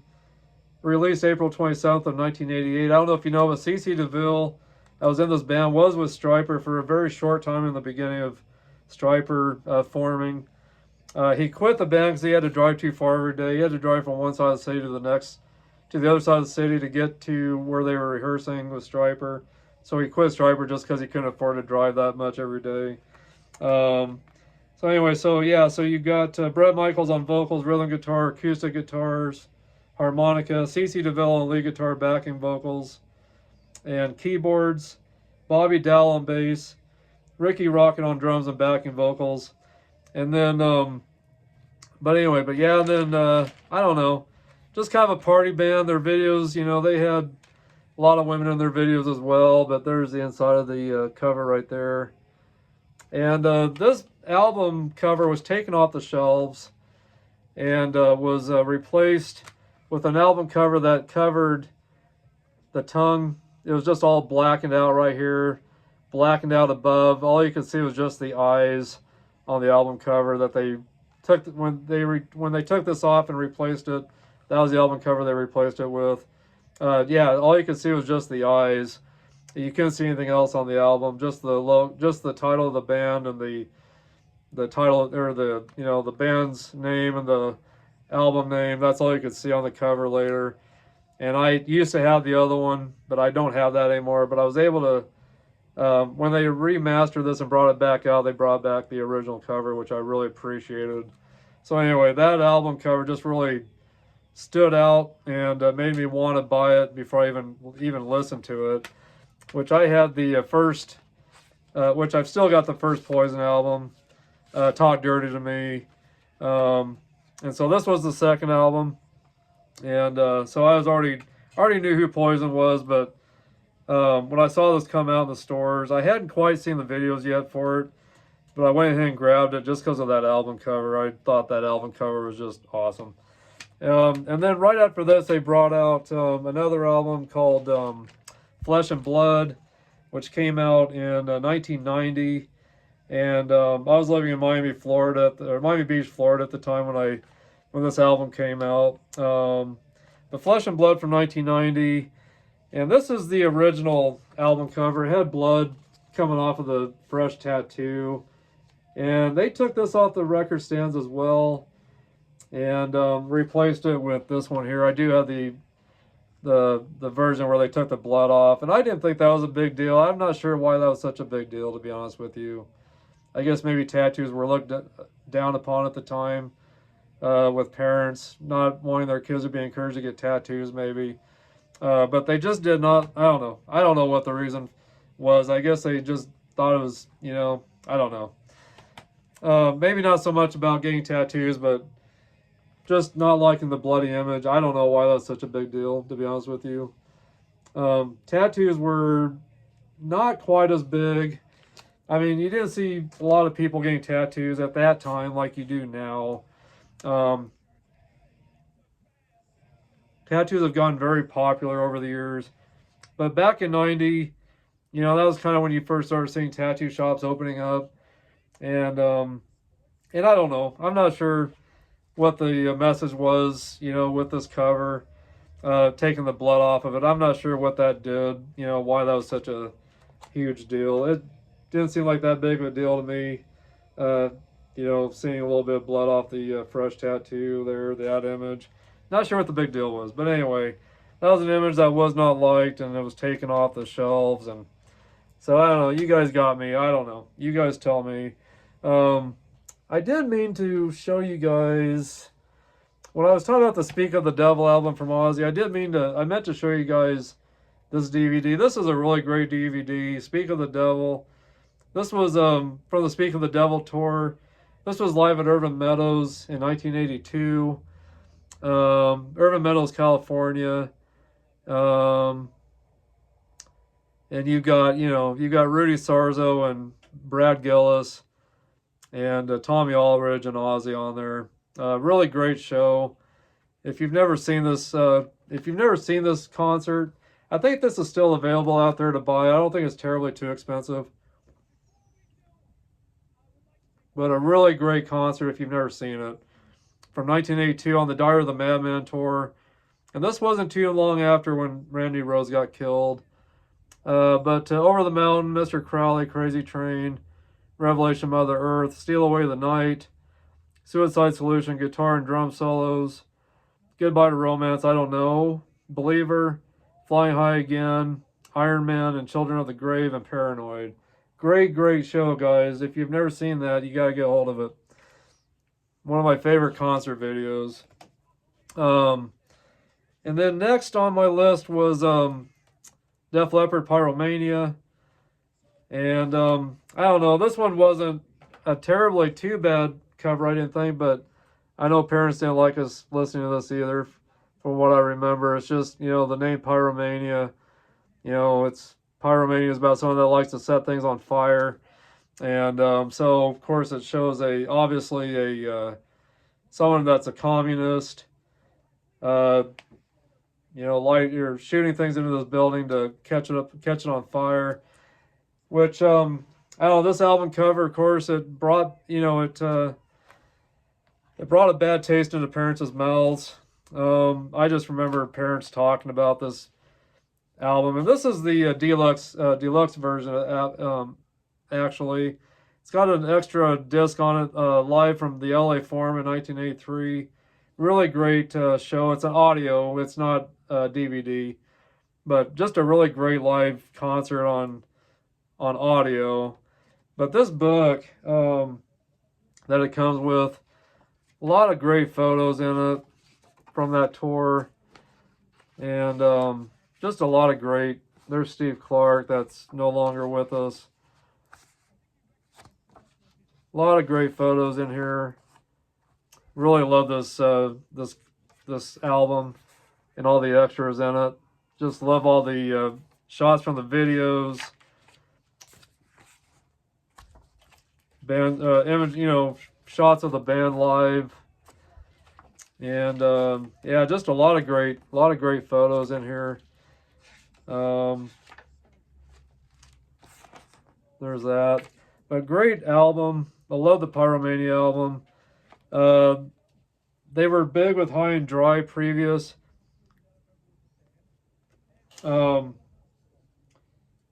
They had some videos off the High and Dry album that was previous to this, but when this came out, they really took off and got really big on MTV with these songs. The songs Photograph, Fool, and Rock of Ages. Those were the big three songs that got put on MTV. And this is the album that really got me into Def Leppard. Bringing on the Heartbreak, I saw on MTV, and I really loved that song. And the video that they redid for it at the time was really kind of a dark kind of video. But I really consider them part of the British metal movement still, even though they don't consider themselves part of the British metal movement. I think they were definitely a big part of the British metal movement. And so Pyromania was a great album. And yeah, but the parents were not very happy with that cover of someone shooting up that building.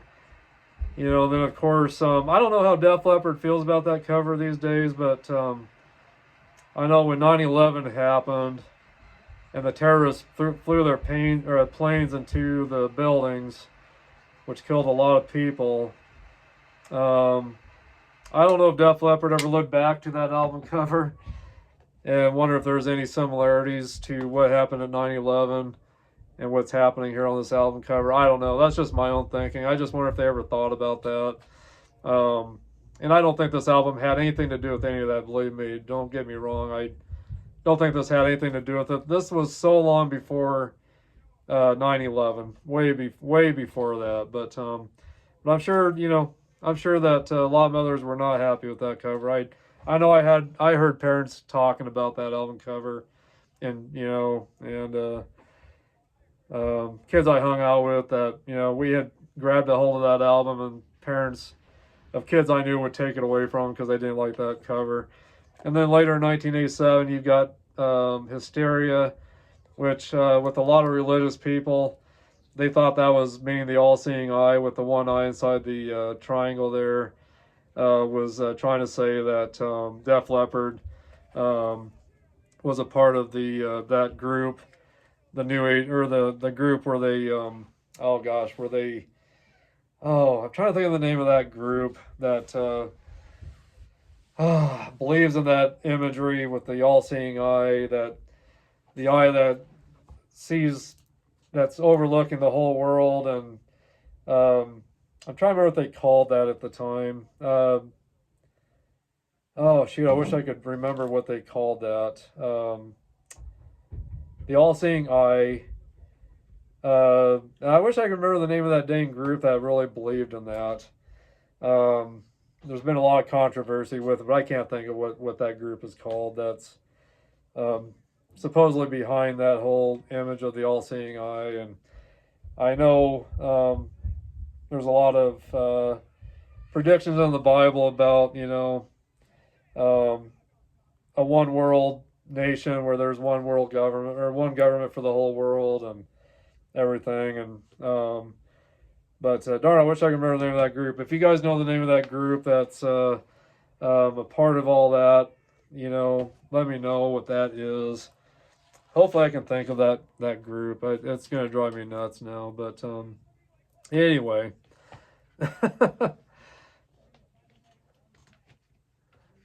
Hopefully it'll come back to me, because I know you guys have probably heard of it.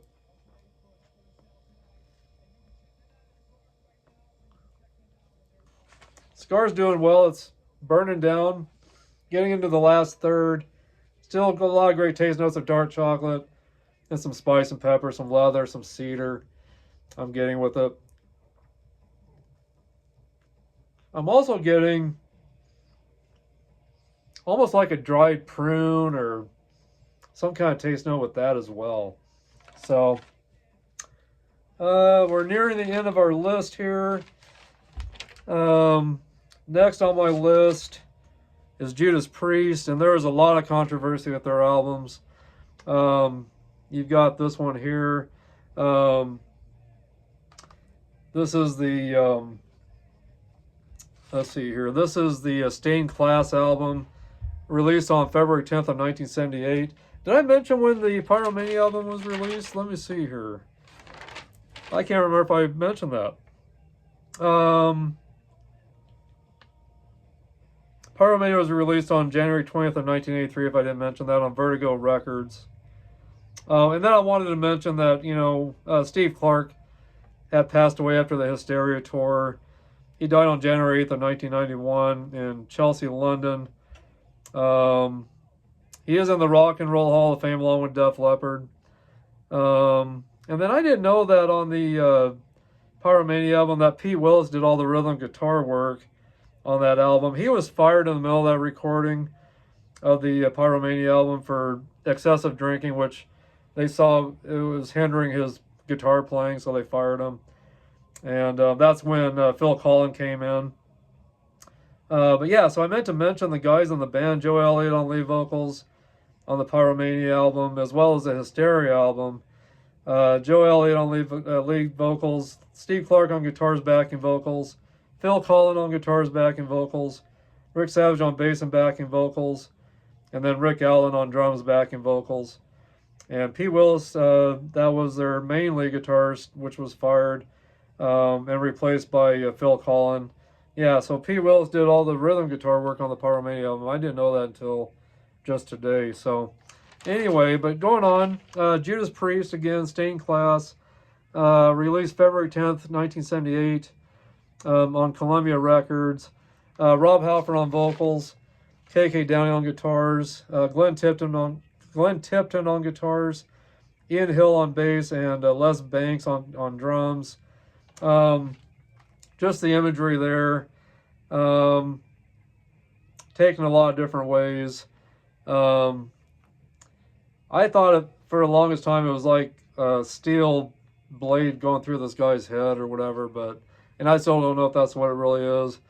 But after looking at it more, it just looks like a lot of like lights or something kind of going through his head there, and so I don't know what that. I never did look up what that album cover means exactly, but they had a song on here called "Better by You, Better Than Me" that they had to go to court for because a couple boys, which I think had a lot of deep issues, had committed suicide while listening to that song, and Judas Priest had to go to court over it, which Judas Priest loves their fans.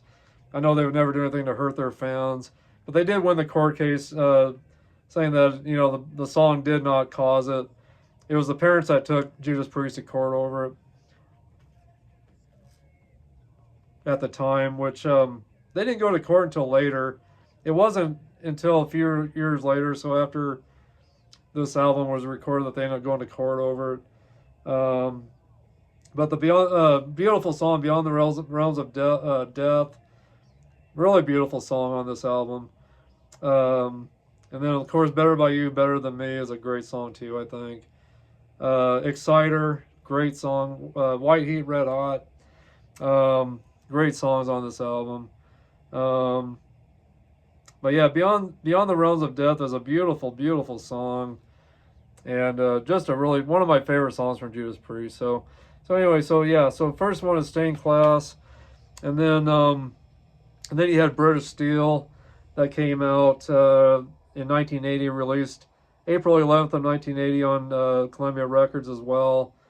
Same lineup as the Stained Class album, but minus Les Banks on drums. They brought in Dave Holland as their drummer, so that was the drummer for this album. But just the hand going into the razor blade was not popular with the parents at all. But a lot of great songs on this album. A lot of great songs. Rapid Fire, Metal Gods, Breaking the Law, Grinder, which is still a huge hit. You don't have to be old to be wise. Living After Midnight, really great song. That was the song that got me into Judas Priest. Was Living After Midnight. Steeler. But anyway, a lot of great songs on this album. But yeah, that hand going into the razor blade. Parents were not liking that album cover either, I know. And but great album. One of my favorite albums. I'm gonna have to put this in and listen to it again. But one of my favorite albums of Judas Priest. And then you've got Defenders of the Faith with kind of a demonic looking, I don't know, parents consider that kind of a demonic looking, I don't know what you'd call it, some kind of a robot, or whatever the parents thought, some kind of demonic robot, or, some kind of a demonic machine. But this was a great album too, Defenders of the Faith. And this was released on January 13th of 1984. Free Will Burning, that was a video that I really loved and I still love that song. Love the video to it. Jawbreaker, The Sentinel, Love Bites, Some Heads Are Gonna Roll, Night Comes Down, Defenders of the Faith. And then the song on this album is also not a fan of the mothers out there, or the parents that maybe sent them into shock when they had heard that the song's about oral sex at gunpoint, is what the PMRC came up with what that song is about.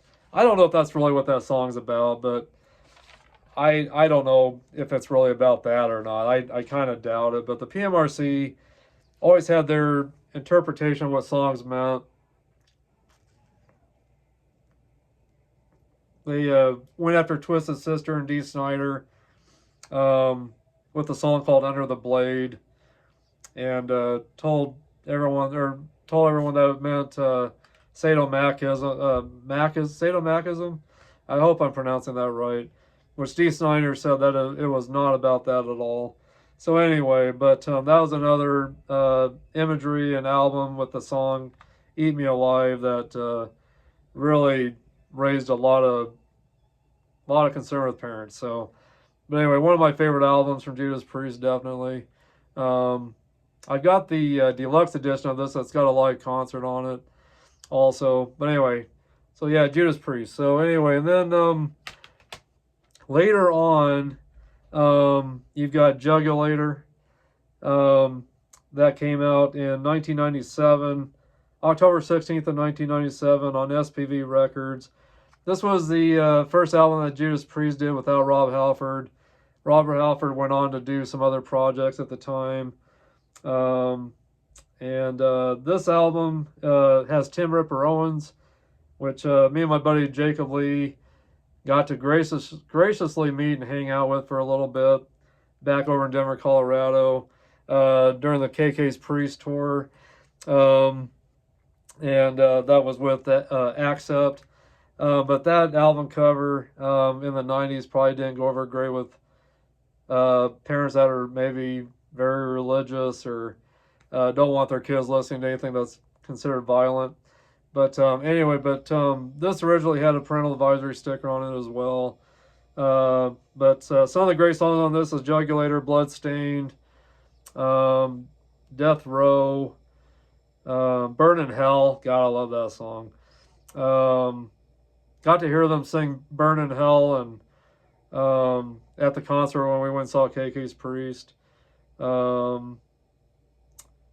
Yeah, great album, very ferocious, hard and heavy album. First album with Tim Ripper Owens and Judas Priest. Yeah, anyway, really good album. Let's see here. I want to see. Oh yeah, so there's a really great photo of the band right there with Tim. And nothing too major on the inside for imagery that was too negative, I don't think. I just really love how they've done the pictures of each of these guys. Look a little dark and evil, I guess, maybe somewhat. But I just love how they did the inside of the each of the band members there. Oops. Oh. Set my cigar down for a moment. Yeah, so anyway, on the inside, nothing too major, but that cover right there, I know, was not popular with a lot of the parents at the time when that came out. So anyway, Jugulator. And that is it on my list. I just wanted to throw in a few extras, just some bands that are very cool. Of course, KK's Priest, which is KK Downing's band that we went and saw. There's our first album. Nothing too major on that.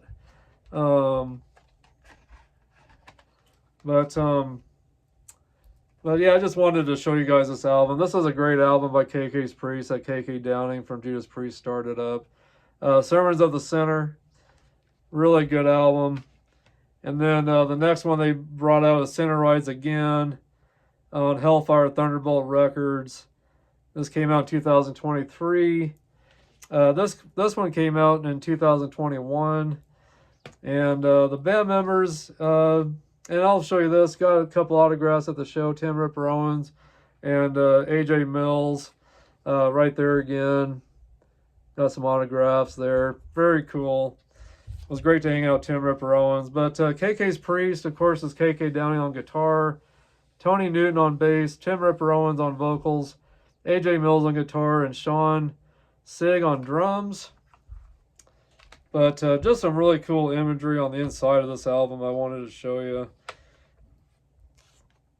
And I don't know, this might be an album cover these days that maybe if you got pretty religious parents, they may not appreciate this imagery. But for this time of age, or this age and time, or these days, this is really cool imagery. Something like that back in the 80s would have been a much more bigger issue probably with the parents out there. But I don't know how much now it would be with parents out there, but it might be one of those album covers that might not be appreciated too much by the parents out there. But anyway, just a really, really fabulous album.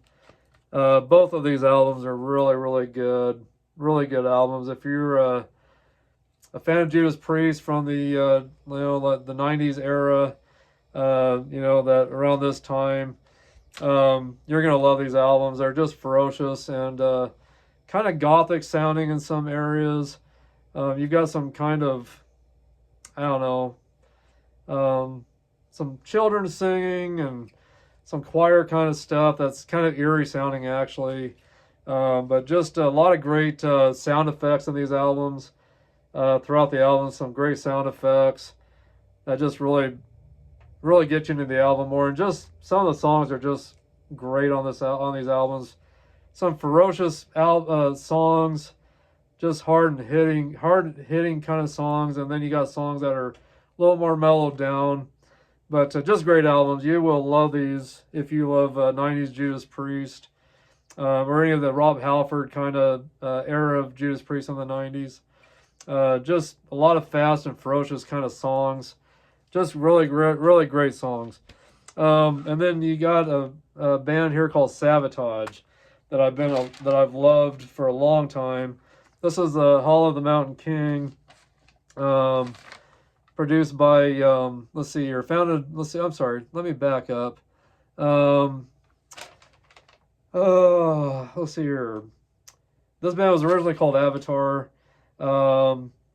Released on September 20th of 1987 on Atlantic Records. John Oliva, the Grit on lead vocals and piano. Chris Oliva, the Crunch on guitars, which is John's brother. And Chris Oliva is not alive, or John Oliva is not alive. Or no, Chris Oliva is not alive anymore. Yeah, John Oliva is still going with Sabotage. He's actually back with Sabotage. They're going to be bringing out a new album pretty soon. Chris Oliva, his brother, on guitars, got killed. He was driving, a drunk driver hit him. And I want to say his family was with him, and I think they got killed also. And I can't remember what year that was. Johnny Lee Middleton, also called the Thunder, on bass guitar, backing vocals. Steve Wachholz on his name is Dr. Kill Drums. That's his nickname, and he's on drums and percussion. This band's originally from Tarpon Springs, Florida. And let's see here. And then the lead singer, John Oliva, started a band called Trans-Siberian Orchestra, founded in 1996. They do a lot of Christmas kind of concerts. And then Al Petrelli on keyboards, guitar, backing vocals, that joined Sabotage in 1995. Still with them, is also part of the Trans-Siberian Orchestra. But the videos and the songs they brought off of this was 24 Hours Ago and Hall of the Mountain King on MTV. I discovered these guys on Headbangers Ball. But this is a great album, and that imagery is just very, very cool, kind of fantasy type stuff, which I don't think this album really raised a lot of issues with parents, but I just wanted to throw this album in just because of the imagery. It's just very cool imagery, kind of that fantasy kind of type stuff, which Sabotage sings a lot about fantasy kind of themes. A lot of great stuff on this album. If you've never heard this album, pick it up. I believe it's still easy to pick up out there. But anyway, Hall of the Mountain King from 1987. So anyway, great album, guys. Just wanted to throw that in there to show it to you. So that's it for my list of the albums, the imagery that put parents in shock and raised a lot of question with parents, whether their kids should be listening to that or not. Yeah, so just a lot of great stuff. I started talking too much and I let my cigar go out on me here. So let me give it a relight. Do some quick shout outs with some new members. I did a lot of shout outs on the last show last week, and I'm not going to do any shout outs with those people that I mentioned on the last show because I'd just be repeating myself a lot. So you guys know who you are out there that I appreciate very much. And all you guys that are supporting me and being a part of all this, thank you again. Without you, I couldn't do this. I wouldn't want to do it without you. So if you guys weren't here, I wouldn't be doing any of this. Definitely wouldn't want to do it without you, that's for sure. But if it wasn't for you guys, I wouldn't be here. And, I'm doing all this for you guys. I'm really not doing this for myself. Of course, In a sense, I am, I guess, because I really love hanging out with all of you guys and being a part of all this with you guys. All of you metalheads out there that love cigars, love hanging out with you guys and discussing metal, the metal genre and things that are going on in the metal scene and birthdays, from all the metal bands out there that we all look up to and love.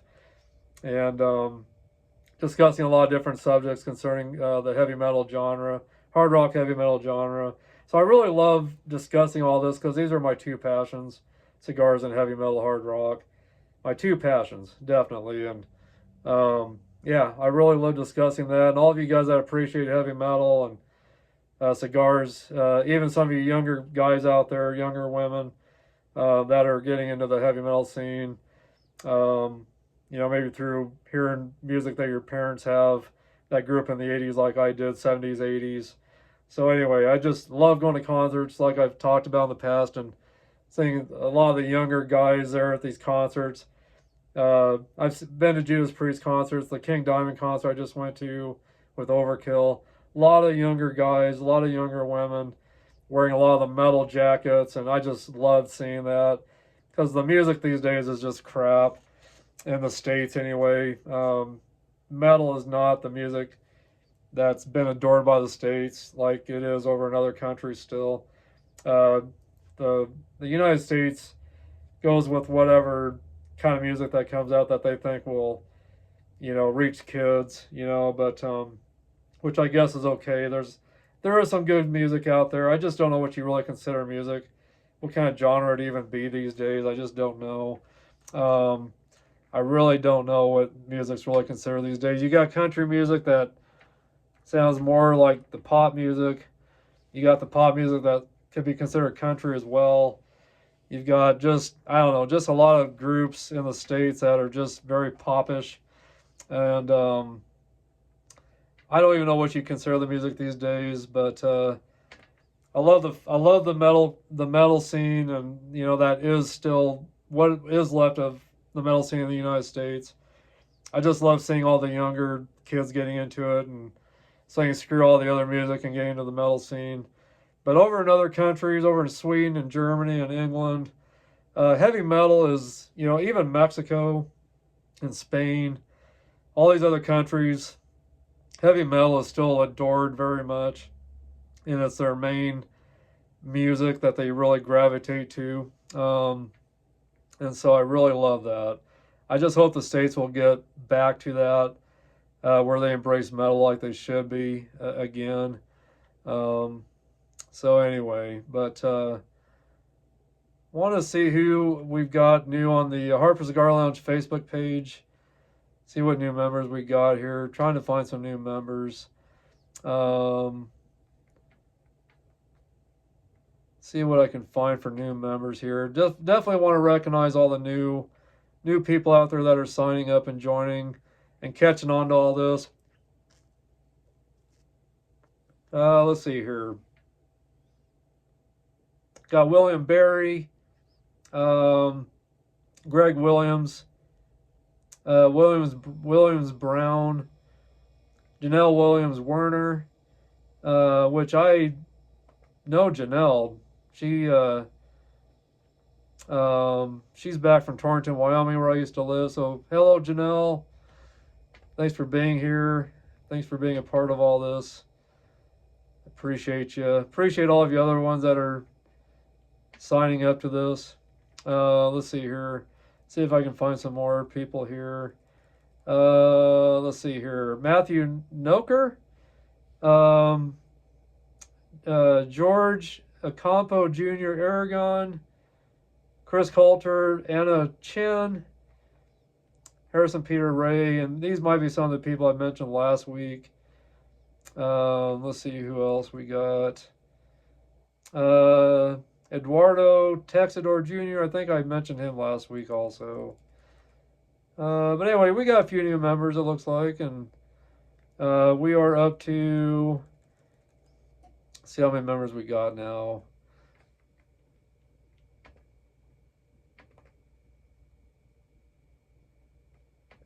The internet's moving very slow right now.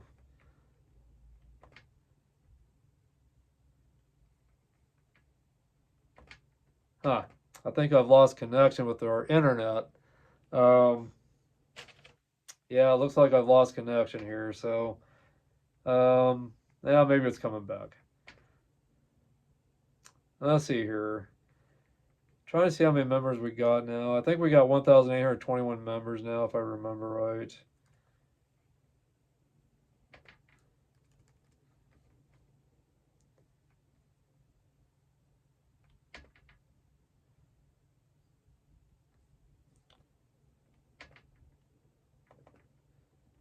Yeah, anyway. Well, all of you new members, thank you. Having some internet issues here. So anyway, thank you guys for all you new people that all you new guys that have joined out there. Appreciate you. So anyway, check one more source here. Anyway, yeah, just still having some trouble with the internet here a little bit. Let's see here. Benjamin Paul, I got some internet backup again. Benjamin Paul, Roe Douglas, William Dickinson, Cigar High, Duong, Adelmo Santos, Nady J, Mike Castellano. So anyway, a few other members. So anyway, got a little over 1,800 members, around 1,821 members. So anyway, so that's good.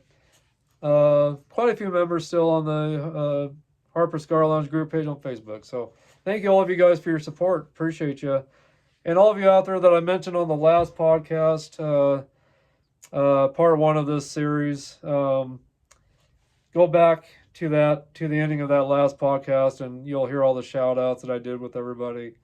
So anyway, so thank you to all of you again for all your support to me and for being here and for being a part of all this. I'm going to wrap this up with you guys because I've taken up enough of your time. Did want to mention I'm wearing the Boston Scally cap. This is called the Wonderland. I just did a review on all my Christmas caps for the Boston Scally Company. I'll put a link in there for the Boston Scally Company.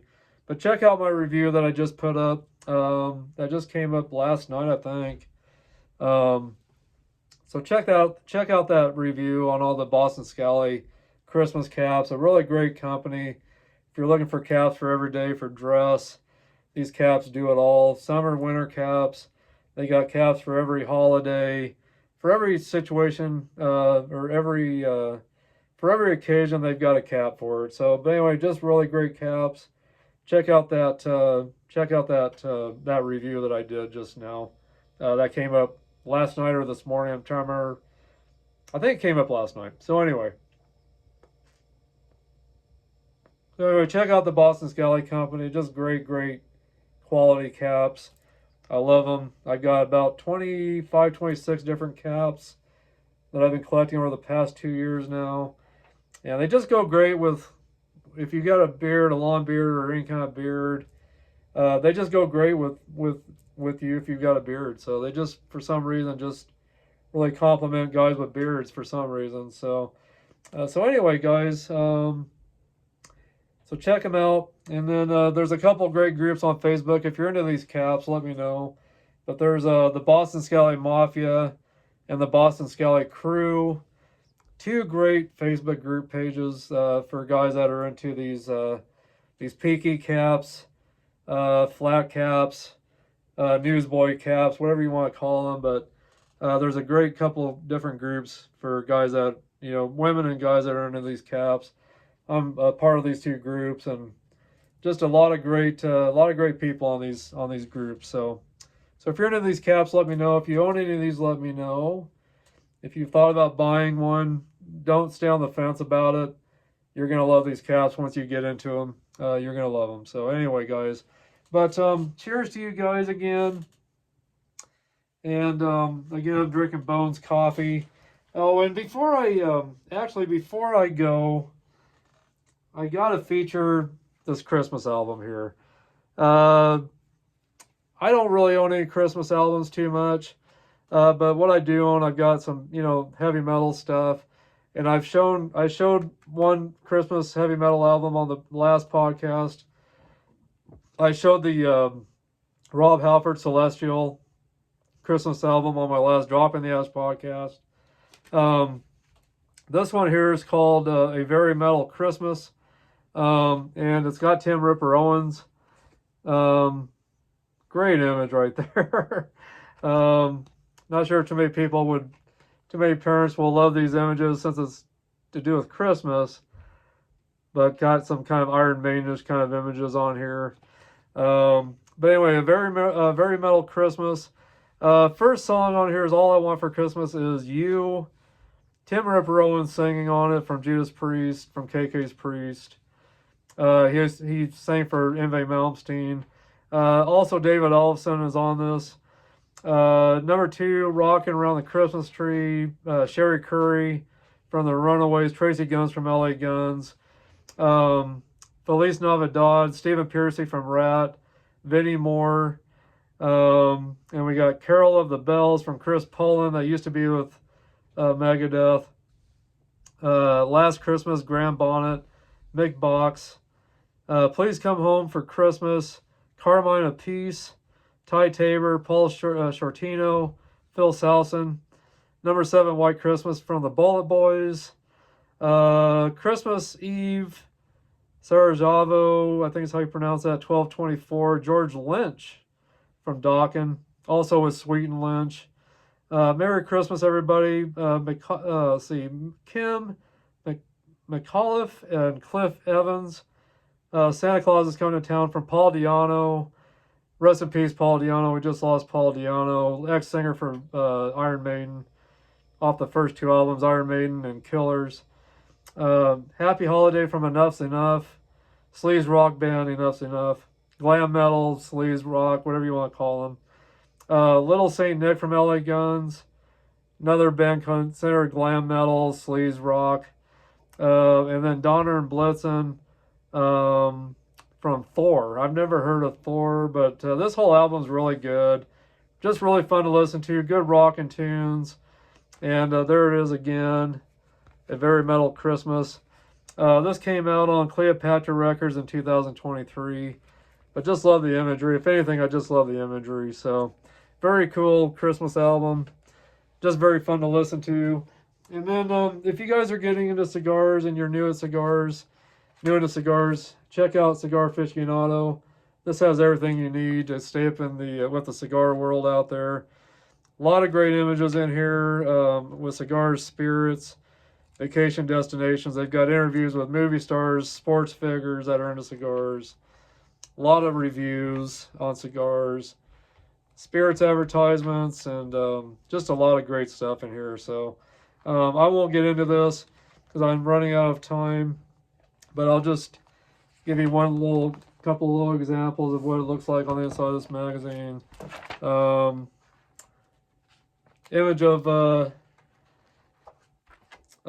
Images here of George Harrison and Ringo Starr smoking a cigar.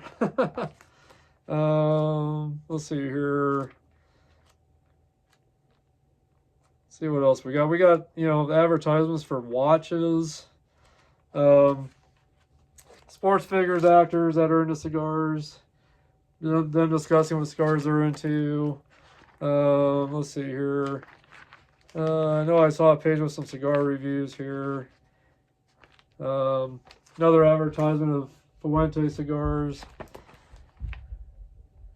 So here's a page with the cigar reviews. They give you the ratings of what Cigar Aficionado thinks of these cigars. So great magazine. Make sure you guys get a subscription to that, and make sure you pick that up today. So anyway, guys, again, cheers, and I will let you know how the cigar finishes out. But cheers to you guys. You guys, I'll let you know in the comments how this finishes out. I wish I could finish it before the show's over, but we're running into 2 hours and 9 minutes, so I'm going to wrap this up. But anyway, guys, thank you for joining me today for this second episode. It's Christmas time and the parents are in shock, part 2. There's going to be a part 3 to this, but it won't be until the beginning of January, probably sometime. I'm going to be out of town for a few days with my wife, and then when I get back, of course, we got Christmas to celebrate, and then we've got inventory, a big inventory at my store, big quarterly inventory at my store. So I'm going to be busy with that. So part 3 of this is going to come out in the beginning of January. But of course, it's going to be still considered, it's Christmas time. But it's going to be The Parents Are in Shock Part 3. And I've got a twist on this last show of this series that you guys aren't going to expect. And I think you guys will enjoy it. So anyway, guys, but God bless. Merry Christmas to all of you. This is the last Christmas show podcast with any of my podcasts under Harper Cigar Lounge, the Harper Cigar Lounge channel. This is the last show for Christmas. I probably, I'll be getting a Spotify audio podcast up. Maybe, hopefully by tomorrow or the next day, we'll see. But if anything, it'll be kind of towards the end of December when I get that up. And that will be my absolute last show for Christmas time. But that'll be an audio radio show on Spotify. So, but for these podcasts on YouTube, this is the last one for Christmas. So anyway, guys, God bless. Cheers to you guys. Keep rocking. Keep smoking those great cigars. And keep rocking out and headbanging to great metal albums out there of your choosing. But you guys, thank you again for all your support. And if you've loved what you've seen here, please tell your friends about it. Share this content to everybody you know. If you haven't subscribed yet, get off the fence about it. You're going to love this channel. So smash that subscribe button. Smash that like button. Share this content with everybody you know. Leave me your comments and feedback, any questions you have for me as well. All this helps me grow the channel and bring more awareness to everyone out there. This is the only channel that combines cigars and hard rock, heavy metal, or any kind of music together. This is the only channel that does any of that. So anyway, it's a very unique channel, and it's doing very well, getting more people following and catching on to this channel. So make sure you guys keep spreading the word about it. And I appreciate you guys so much. Thanks again for all your support to me. Appreciate all of you guys. God bless. And again, keep rocking, keep smoking. Great cigars, listening to great metal albums out there. Keep the metal world alive, guys. Anyway, I'll talk to you guys later. God bless, guys. Bye-bye now.